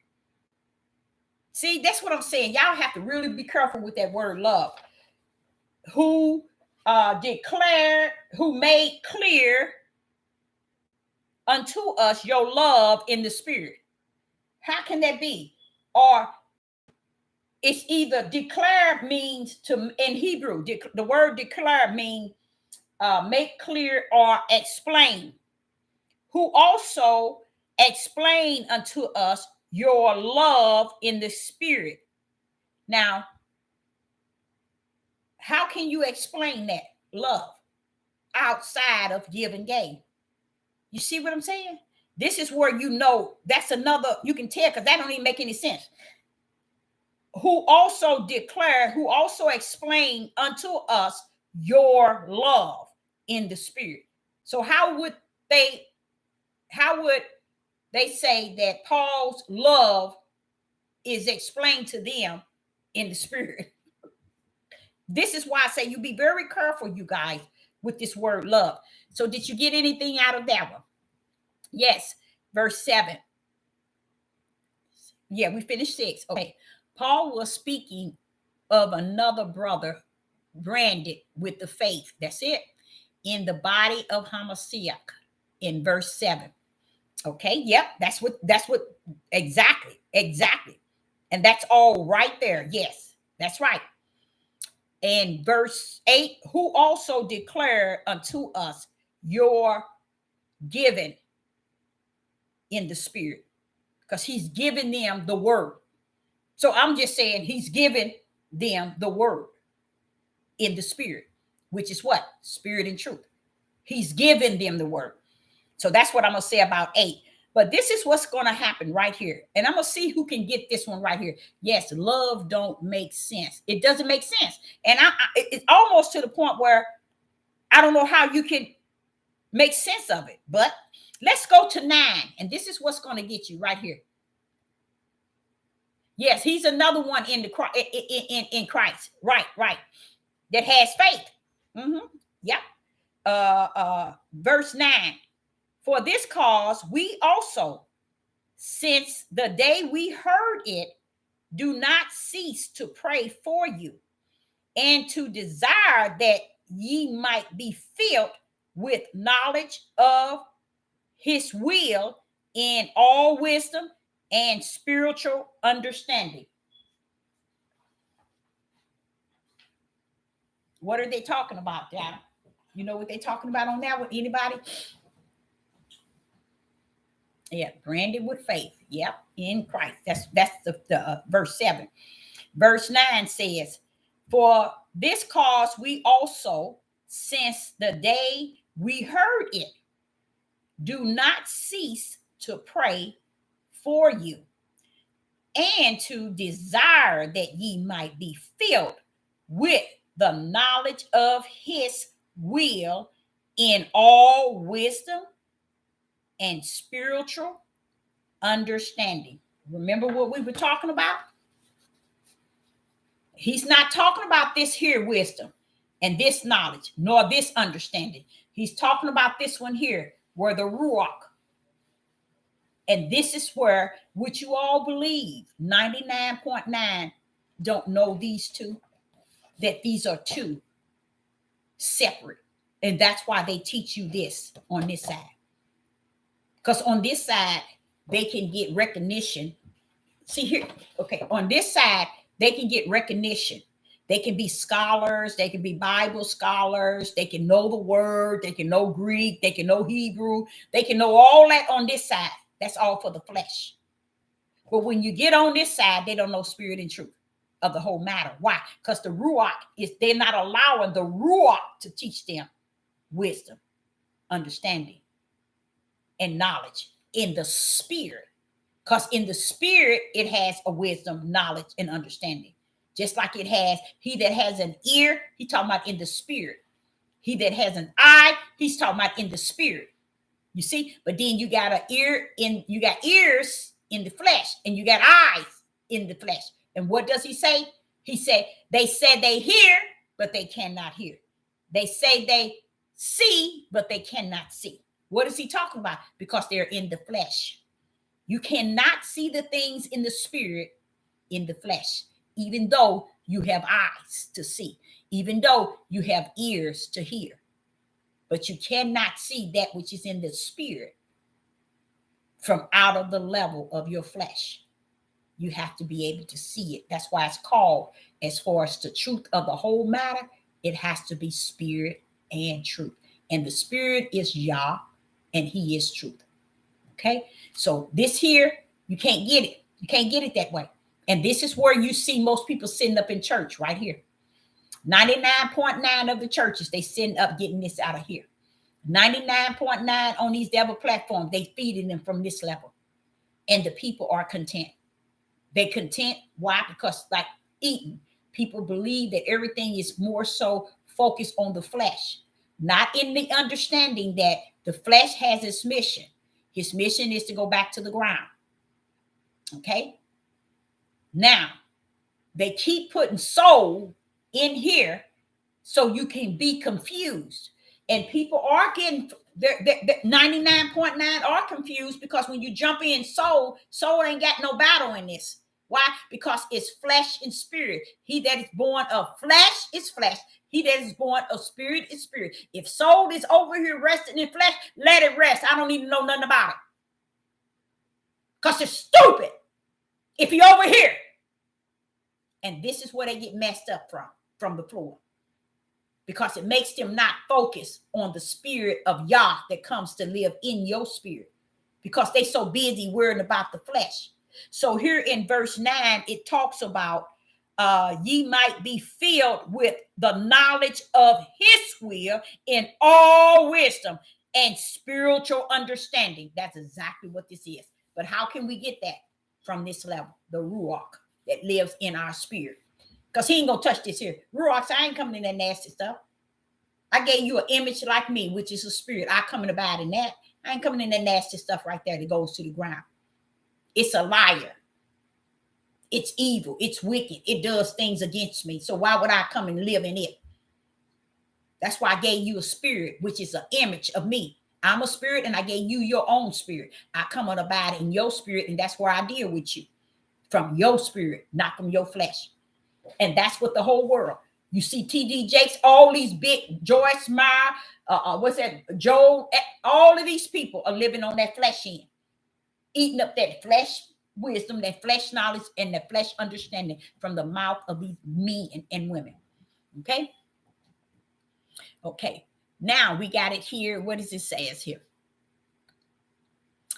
Since we have heard spirit and truth, to desire that we might be filled with the spirit of knowledge. That's it. It's wisdom and understanding of all spiritual for our spirit. That's it. And that's the only way you're going to get it from. But what does he say here? What was the end of it? That's it. You nailed it. That's good. That's very good. Okay. That's very good. From the Ruach. Okay. Paul was praying continually that the saints would have their lamps filled with light, and that they would understand the mystery of the Father will in the spirit of knowledge and in the wisdom and in understanding. Let me read that one again. Paul was praying continually that the saints would have their lamps filled with oil, and that they would understand the mystery of the Father's will in spirit, knowledge, wisdom, and understanding. That's really good. That's really good. That's really good. Very good. I'm trying to see where Paul was praying. Let me say, for this cause we all, since the day we heard it, do not cease to pray for you. Okay, there go Paul's praying. That's where you got the Paul praying. Okay, because there it is. It says, and do not cease to pray for you and to desire that you might be filled. There you go. Very good. Very good. That's it. You nailed that one there too. That's good. That's very good. Spirit. Yep. You have to have the Ruach spirit. Yep. That's real good. That's good. Very good. So also we learn here that you can have the understanding and the wisdom and the knowledge in the flesh, but it cannot override and will not override the information that the Father gives you in wisdom and knowledge in the spirit. It will never. So what people are doing now, say for instance, somebody come up to you and they trying to witness to you. They can witness to you in the flesh, in their wisdom, their knowledge, and their spirit. How would you be able to minister to them if you're coming in the spirit realm of wisdom and knowledge and understanding, and they're coming to you in the natural realm of spirit, in the natural realm of wisdom, knowledge, and spirit? You think that you all can come on one accord? Anybody answer that? Can anybody answer that? If somebody walk up to you and or even a family member, a friend, a co-worker, and you giving them spiritual wisdom, knowledge, and understanding, and they come to you giving you information of flesh wisdom, knowledge, and understanding, will y'all ever, or can you all come on one? Can that be done? No, not at all. You're right. That's it. That spirit gonna override it. That's it. You can't do it. And you know what? Sometimes I find myself just listening to what they're saying. And I'll be trying to figure out, well, what can I say that'll bring them to the other side? And then you'll find yourself not being able to say anything because they so far away from the other side. Do you see what I'm saying? So that's when you let the Spirit of Yah tell you what to say, speak out of you. That's when he speaks out of you, because he knows what they need, because there are times where I have sat and listened to people talk, and this one particular person, every word coming out of her mouth is cursing word and all kind of worldly this and this. And then on the other end, she talk about how she know God this, and God this. And it confuses me, because I'm like saying, then which side are you on? But I realize she's not on spirit and truth. So she can be, and this is what you see a lot of people do. They swing both sides, but honestly, they really on one side, because when they finish talking, saying what they're saying, they still are not on spirit and truth. They just on what they've learned in the church, which is still fleshly wisdom, fleshly knowledge, and fleshly understanding. But they calling it God, God this, God that. And then this individual, and she's a woman. We're a pretty woman, but every word come out of her mouth. All she does is drink and smoke that horrible weed that the world grows and gives to stupid people. I'm going to say it again. The world have come up with they see how the world loves weed, and they took it and they're putting stuff in it that messes up people's minds. I'm going to be honest. And your body. Yes, it's chemicals they putting in there. Biochemicals they putting in this mess. You can drive by a car and you can smell it. That is not something, it don't even smell like the weed of yesterday. You can smell the chemicals. And I was wondering, could it affect an individual because the smell is so horrible and loud to where you can be driving and someone pass you up and you in your car and they're in their car, you still can smell it. They leave it behind. That leads me to understand that is a biochemical that they are mixing it in. Anytime a system of this in the United States come up with a proven weed like this, and they pretend they came in saying it's for children who needs it for pain. You see how they did it? And when they got in, wham, it was a law. Now they started one state after the other. And my uncle told me in Delaware, is that Delaware he's from? Yeah, Delaware. He say, when you driving in off the highway, you know that was one of the first city that approved, state. And he said the people are out. He said the minds are gone. I already know that. Why is it people fall for everything the system tell them that it's okay? Let's take, for instance, the gun law. They really believe, let me show you how ignorant a lot of them are. This is really crazy. Gun law. All these people losing their lives over guns, right? This country, United States, for it to have passed that law for people can be able to be having a concealed weapon, it had to have seen where it's going to work for them. When they passed that law for people to get this here canisters, whatever it's called, this weed, they had to have seen where they're going to be successful in it. It has to benefit the system. Same thing with the gun law. It has to benefit. Letting people carry guns and shooting and all this, let them do, have these guns. It has to benefit the system. Who is the system? The system is the snake. The system is Satan. He is the serpent. And that's how they slither on in. Oh, the kids need it for pain, we'll get them. Stand your grounds. Let everybody wear a concealed weapon. And then when you get the ignorance of I don't even use the word ignorance, because I think ignorant is a good word. I really do. It just means simply not knowing. I like to have a name that I can call what these men are today. Because even it's just off the chain where they just took these guns and have made them their God. And a lot of y'all don't even know that. They have made these guns and these weapons their God.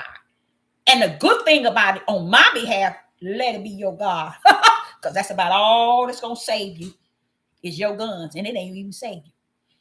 The heathens that come into, let me not call them heathens. The Gentiles that come into the store, they say, and I never forget it. And you know what? It's always, and I ain't never heard them say anything different. And I think I talked to about 8 of them. And they are talking about how much. This one said, I got a location. If you and your family need to come, make sure I'll tell you. And don't go telling everybody. And he was telling me where I could come and my family. And he was talking about how they have guns and they have everything. Like I would come, y'all. But this is what they're saying. They're saying that there are stacking guns and weapons. Okay. And then I say, this is what I say to all of them. I said, do you know that you're not going to win? I said, the firepower these people didn't create it. Before you even come out of your hole, you gone. You guys didn't even understand it nor know that the Vietnam War, they didn't win that war. And all the history book got people thinking they won. They never won. How did I know? It's because I end up talking to many of those who served in the war. I mean, the real war. And they was explaining to me they never won. They didn't won. This country lied. Just like they said they was the first one on the moon. They lied. They lied about everything. And they said that they did not win that war. And ever since those guys been telling me that, I said, I'm going to always remember that. I'm going to always remember it because it makes sense. This is what I learned.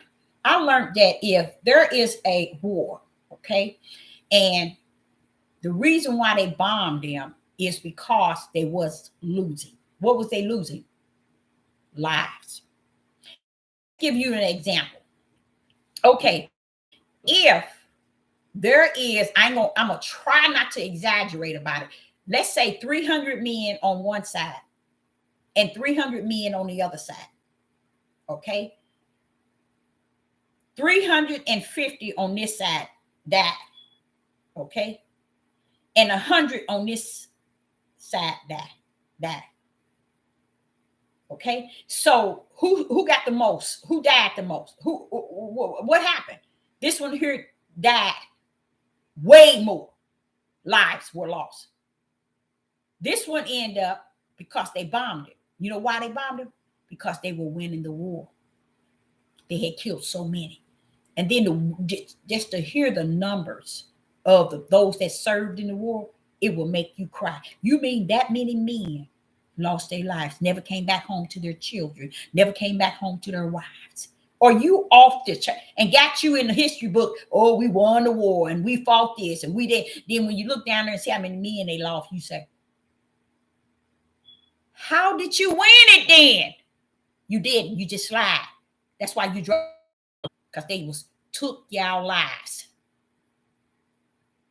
They took their lives. And the one guy say, Deborah, like we were walking on the ground going in their direction. We all got our guns cocked. We walking, Deborah. These suckers coming from under the ground on us. They had the ground set up to where they come from under the hole onto them. I mean, I heard but see, the country made it lie, like they do everything. A lot of people don't really understand why Babylon is coming down. First of all, I want y'all to know that Babylon has done a lot of wicked for the Roman Catholics.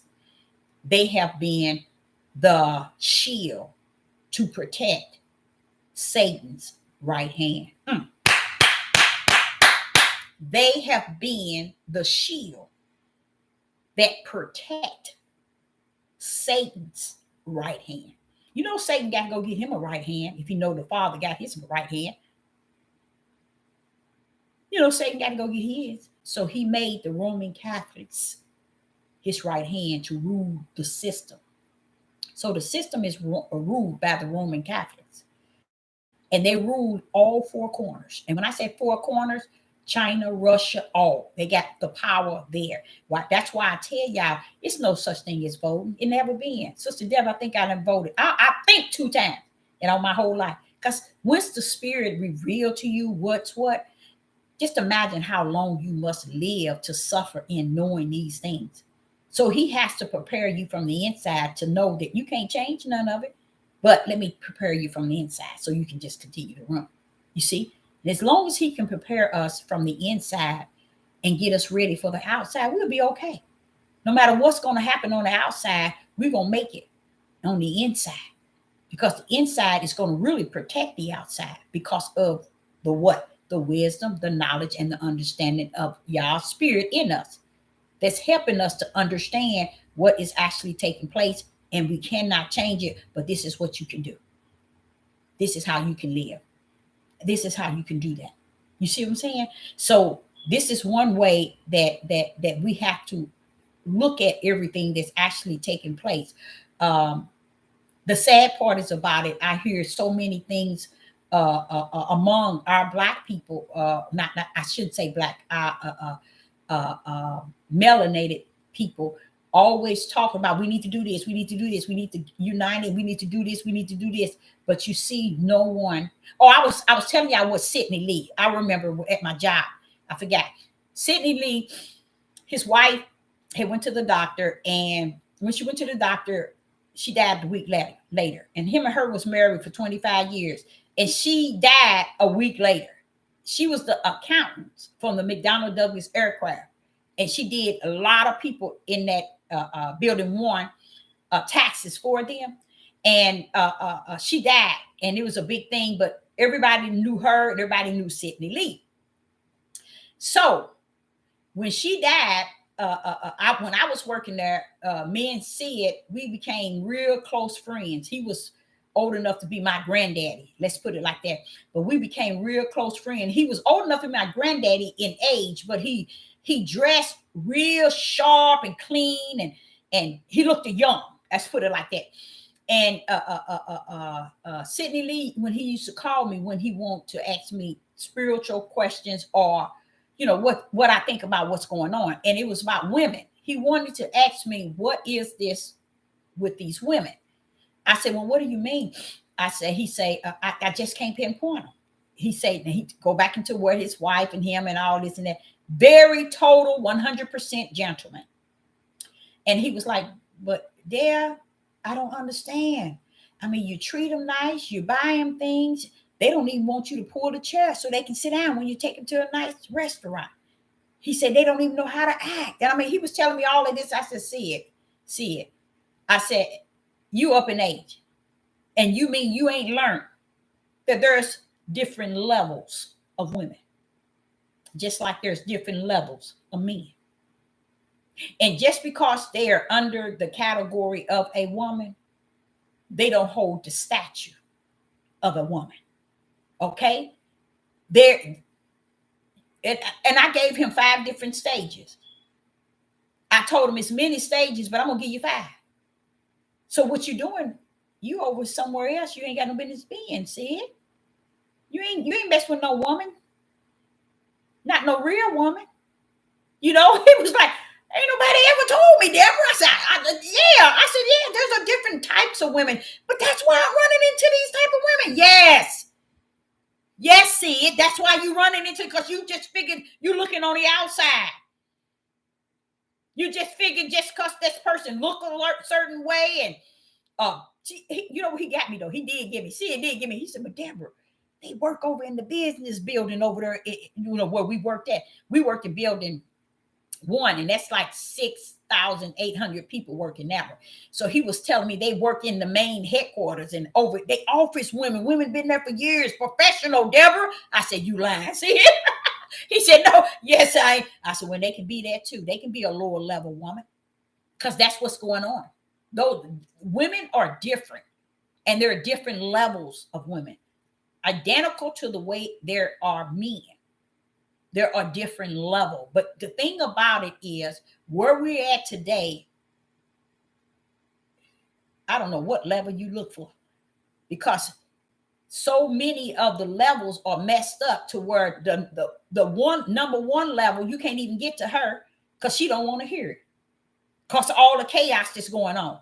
So by the time you get to a real woman, and you know what a real woman is? A real woman stay in her lane. let me not lose my lane now. A real woman stay in her space and let a man be in his. You see what I'm saying? A real woman, how would I say it? She tells him things that she have learned about him to enhance his ability to feel that he is important. Okay, you know, she has to say the things, and she know how to say the things. Now, who's there outside? Hold up. I heard somebody say something. Hold up, y'all. Hold up.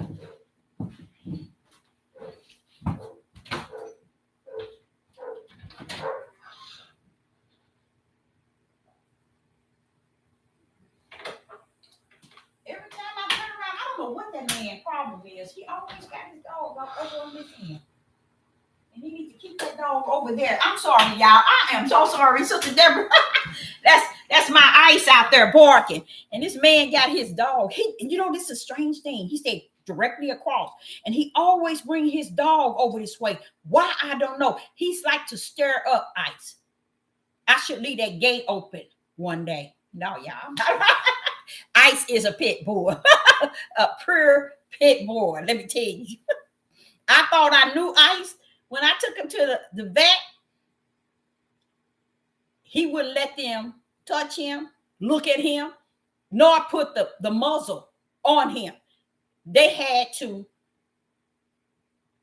reschedule the appointment, and they gave me a pill to give him before he get there.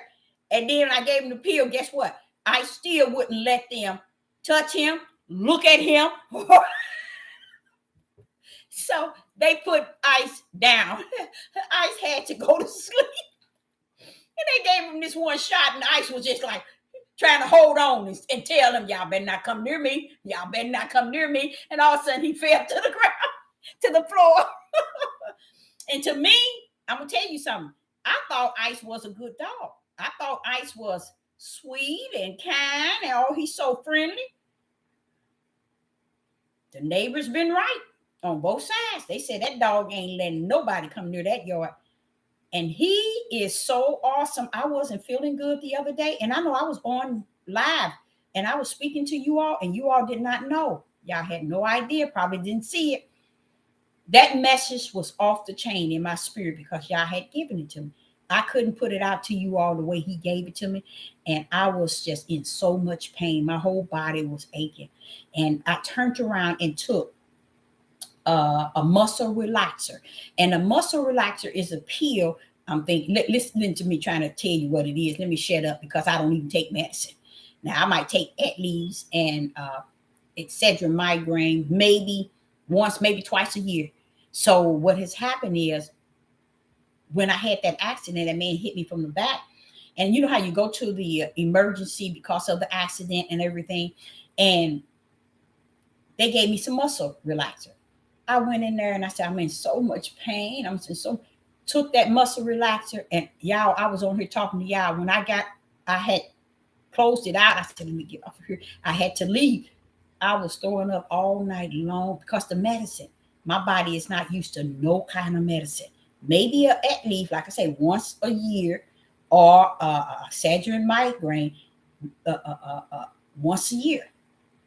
But this medicine they prescribe, my body never did, and I never take any medicine, you guys. None whatsoever. I have always been like that. And when I took that, I was sick for yesterday. that night I got off, I was feeling horrible. But back to what I was saying as far as Sydney Lee, and I'm going to let you go because we've been on here a while. Sydney Lee said he didn't know that there was different levels of women. And I was like, for him to be that old, what you mean you don't know there's different levels? That's what I'm saying to him.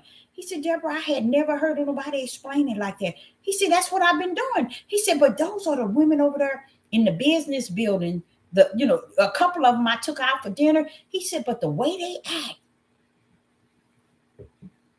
And I just told him, you just the level of women you messing with. That's just it, you know? And going back to these guys that's coming to my store, I explained to them that I don't care what kind of firepower you got. And they said they got a lot. But guess what? They agreed. And not one denied what I said. I said, you can't win, not with what they got. And that's what they said. They said that we in this country don't know what this country got prepared for us. You see how the Gentiles knows that? We don't even know. So when you get an ignorant man by the name, now I ain't gonna say ignorant because I wish it was another word for him, showing people his firepower and what he got and think he's doing something, baby, you don't even understand. You have marked your own self to be the first place. These KKK or these red, what is it, skinheads, or these white people, because they're coming for your camp, your cult. They coming. Because the moment, and that's what the country is trying to start, a racial war. Want me to tell you another thing that I found? Let me get my paper so I can tell y'all what where's that paper that tells everything? Another thing that I noticed, and I was like, what are they doing? I was saying, Father, what are they doing? He said, that's a part of the racial war. They're trying to keep chaos in this country because they have sold this country. This country is not owned by we as the people or those that's running it. Okay, those that's running it knows that it is no longer a country. You see, and that's why I try to explain to y'all, this country, before 9/11, this country was already falling. It was already falling. So it was a part, it was something they had to do. They had to do that. All of this stuff this country been doing, they like this here biochemical they put out, they had to do all this. All of this is a part of bringing this country to the debris. And the people in this country thinking, oh, if I do this, if I do this, if I do this, if I do this. And that's like saying even people who are preparing to stay here and get everything ready, and then telling people who don't have the means to be in the position they in, you all just gonna get it. They gonna get y'all. They gonna get y'all, and they gonna get us because y'all in the city, and stuff like that. That's not how you do that. Because furthermore, if you really want to be in any righteousness, you should supposed to, if Yah gave you land, you should supposed to be setting it up, okay, for others to come. So when he come for us, we'll all be going. But no, they want to stand on this devil platform and tell you how to get ready.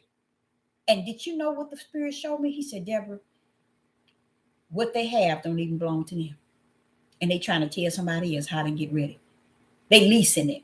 At any time, the same one that gave it to them and sold it to them, or leasing it from, they can come in at any day and take it. And that's what's going to happen when all this chaos, and I ain't going to say it's going to happen, it is happening. All this chaos that's going on. A lot of people don't, especially us as people, we don't understand that even other people come in this country and buy land, and this United Snakes take it right from under them. Yes, they do. As if they didn't spend their money to purchase it. No, that's just how they are here in this country. This country is what it has been said in Revelation chapter 18 that it is. It is that. So anybody in the live chat want to sum this message up?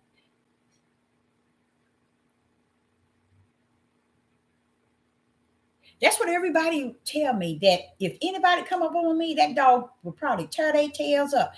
Which might be because yesterday when I was sick and I was down there opening the door for him, he gonna stop at the steps and come back down and try to help me up the steps.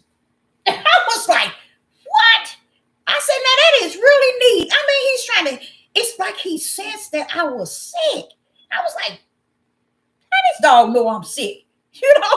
And he's trying to help. So he wouldn't even go out the door until I made it up to the door where he was at. Normally he runs and shoot up and go on out. But in the last 2 days, he didn't do that. So I said, this dog must know that I'm sick. But so much for that. Sister Deborah didn't help you all 2 hours. Anybody have last words? Yep, I'm feeling much better. That medicine, I guess it had to, I drank a lot of water. And I guess it had to come out of my system. But I was throwing up like crazy. But okay, next time I do this, I'm going to do it like this. And if anybody have a chapter or verses that I have one, y'all. I have one. And I want to connect it. I have a verse. And guess what, y'all? I sent it to somebody yesterday and they still have not responded. Let me give you one more. Let me give you one more.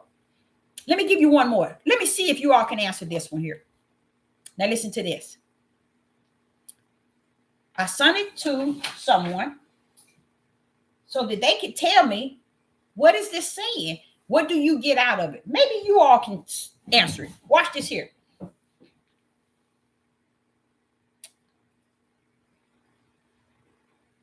Verse 13 of Colossians. Let's go to verse. Yeah, let's say, did I give that person? I'm looking for my phone. Did I give that person 13? Verse 12. Let's go to verse. Let's go start with verse 12. And we can end this after this, you guys. I want to see if who can break this one down. In verse 12 of Colossians chapter 1, verse 12, 13, and 14. And I want to see, and 15. I want to see, wait a minute, if you all can answer this. In verse 12, it says, giving thanks unto the Father, which have made us meet to partake of the inheritance of the saints in the light. Let's say that again. In verse 12, giving thanks unto the Father, which have made us meet to be partakers of the inheritance of the saints in the light. Now we're going to verse 13. Who have delivered us from the power of darkness and has translated us into the kingdom of his dear Son. Verse 14. In whom we have redemption through his blood, even the forgiveness of sin. Verse 15, who is the image of the invisible Yah, the firstborn of every creature.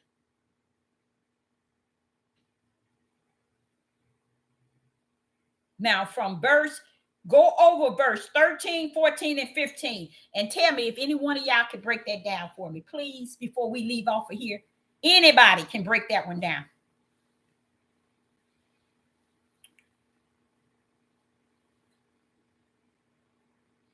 And in verse 16, it says, for by him were all things created that are in heavens and that are in the earth, visible and invisible, whether they be thrones or dominion or principality or powers. All things were created by him and for him. Now, I really did it in there. We might have to do this another day, but that there, I was really confused in that. I was really confused. And it wasn't that I was confused. It was like, wait a minute.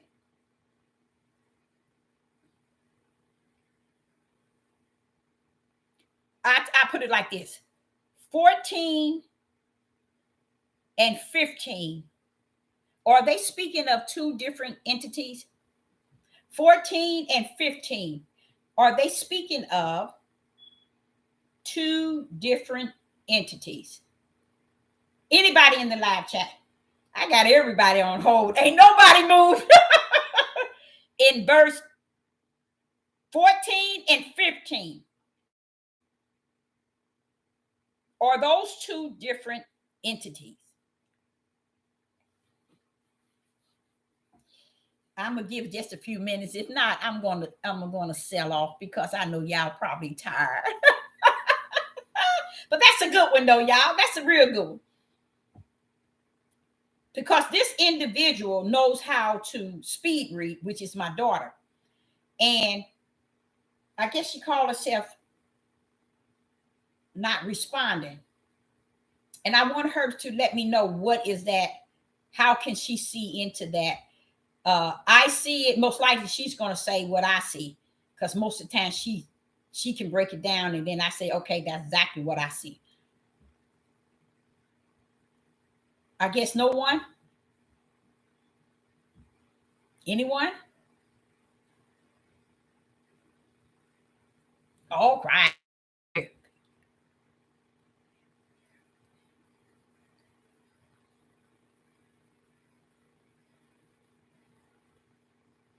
All right.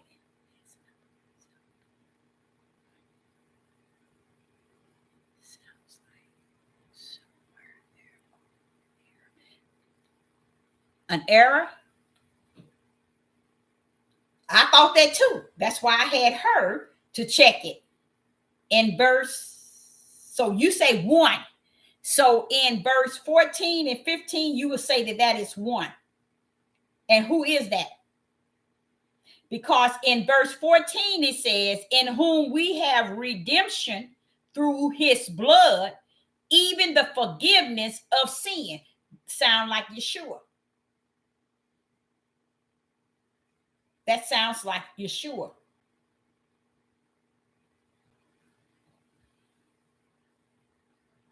You said yes. Oh, yes, 1. That sounds like Yeshua. But when you get to 15, it says, who is the image of the visible Yah, the firstborn of every creature.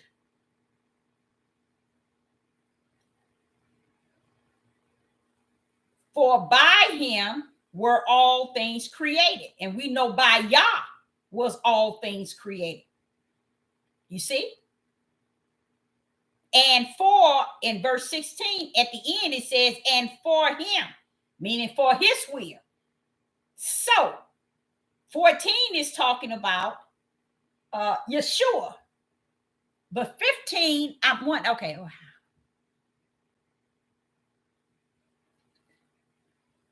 You back to 2.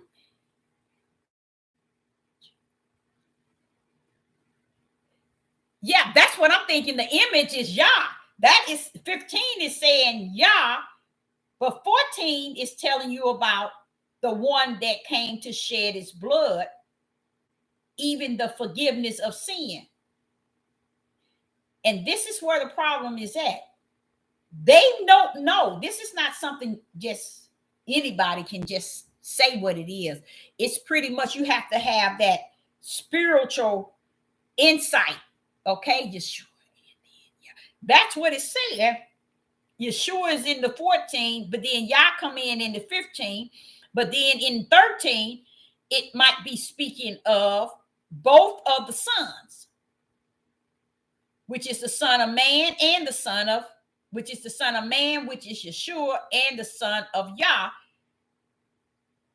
It says, who have delivered us from the power of darkness and have translated us into the kingdom of his dear Son. So he translated us into the kingdom through Yeshua HaMashiach, because Yeshua was the lamb that was slaughtered before the foundation of the world. And that's how we got in the book, the Lamb Book of Life, because the lamb was already slaughtered. And before the lamb came down here to be slaughtered, we were already in the Lamb Book of Life.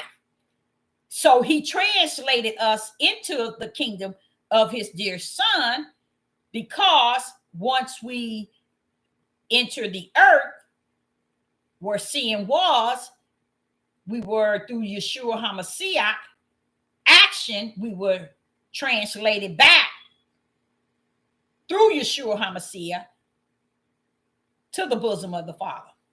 But then it tells you about Yeshua HaMashiach in 14, in whom we have redemption through his blood, even the forgiveness of sin. Right then it's telling you what Yeshua's purpose was as the Lamb.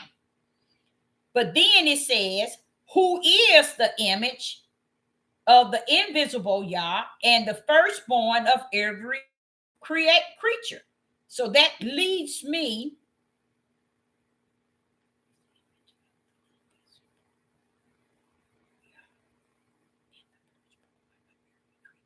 okay, I see. It's the image of the invisible Yah. So it's the image and the firstborn of every creature. But it says in 16, for by him were all things. That's something we'll cover. Oh, I'm sorry, I didn't even. 14 is talking about Yeshua for the blood and forgiveness of sin, and 15 is talking about Hamashiach because of the firstborn. Now that's what I was. Now that's the way I was thinking. Let's see. We have forgiveness of sin through the Lamb that was slain before the foundation of the world.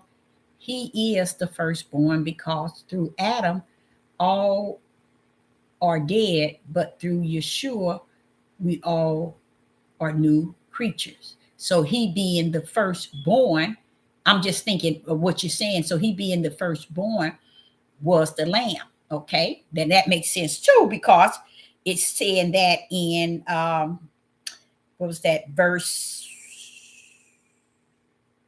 Where is it at? 15. Firstborn, the firstborn of every creature. Okay. So that would have to be Yeshua. Okay. And new creatures. So verse 15 sound like Yeshua, and verse 15 is talking about Hamashiach. See how it seems kind of, you see what I'm saying? Yeshua is the firstborn because through him we are a new creature. By his blood our sins are forgiven. Yes, by his blood our sins are forgiven, and we are a new creature by his blood. Old things pass away, we become a new creature, right? So okay then. So we're gonna have to get that. I'm still like, oh well, we're gonna have, I don't know, it's really shaky, because then it says, for by him were all things created. Now I'm seeing Hamashiach. You see? You see? You know what that key is going to be? That firstborn. That's why I got it underlined. I think that's what he want me. I don't know if you all can see right here. I got it, that firstborn. I'm going to have to find out who that firstborn is, because was it the firstborn created before the foundation of the world to come down to, which is the beloved son, which is the only begotten that came down to work with Yeshua. But it says Yeshua was the first created of all creatures. That's deep. It got to be the Hamashiach. I don't know. We're going to look back into that another day, but it's really something. And if any of you all come up with it, the next time I come on, maybe you all can share that with us, because I'm going to bring it up again next time, because I think that is, and because I got to be able to separate the word in 14 that says, in whom we have redemption. I do know that is Yeshua. But then verse 15 said, who is the image of the invisible Yah, the firstborn of every creature. Woo, that's deep.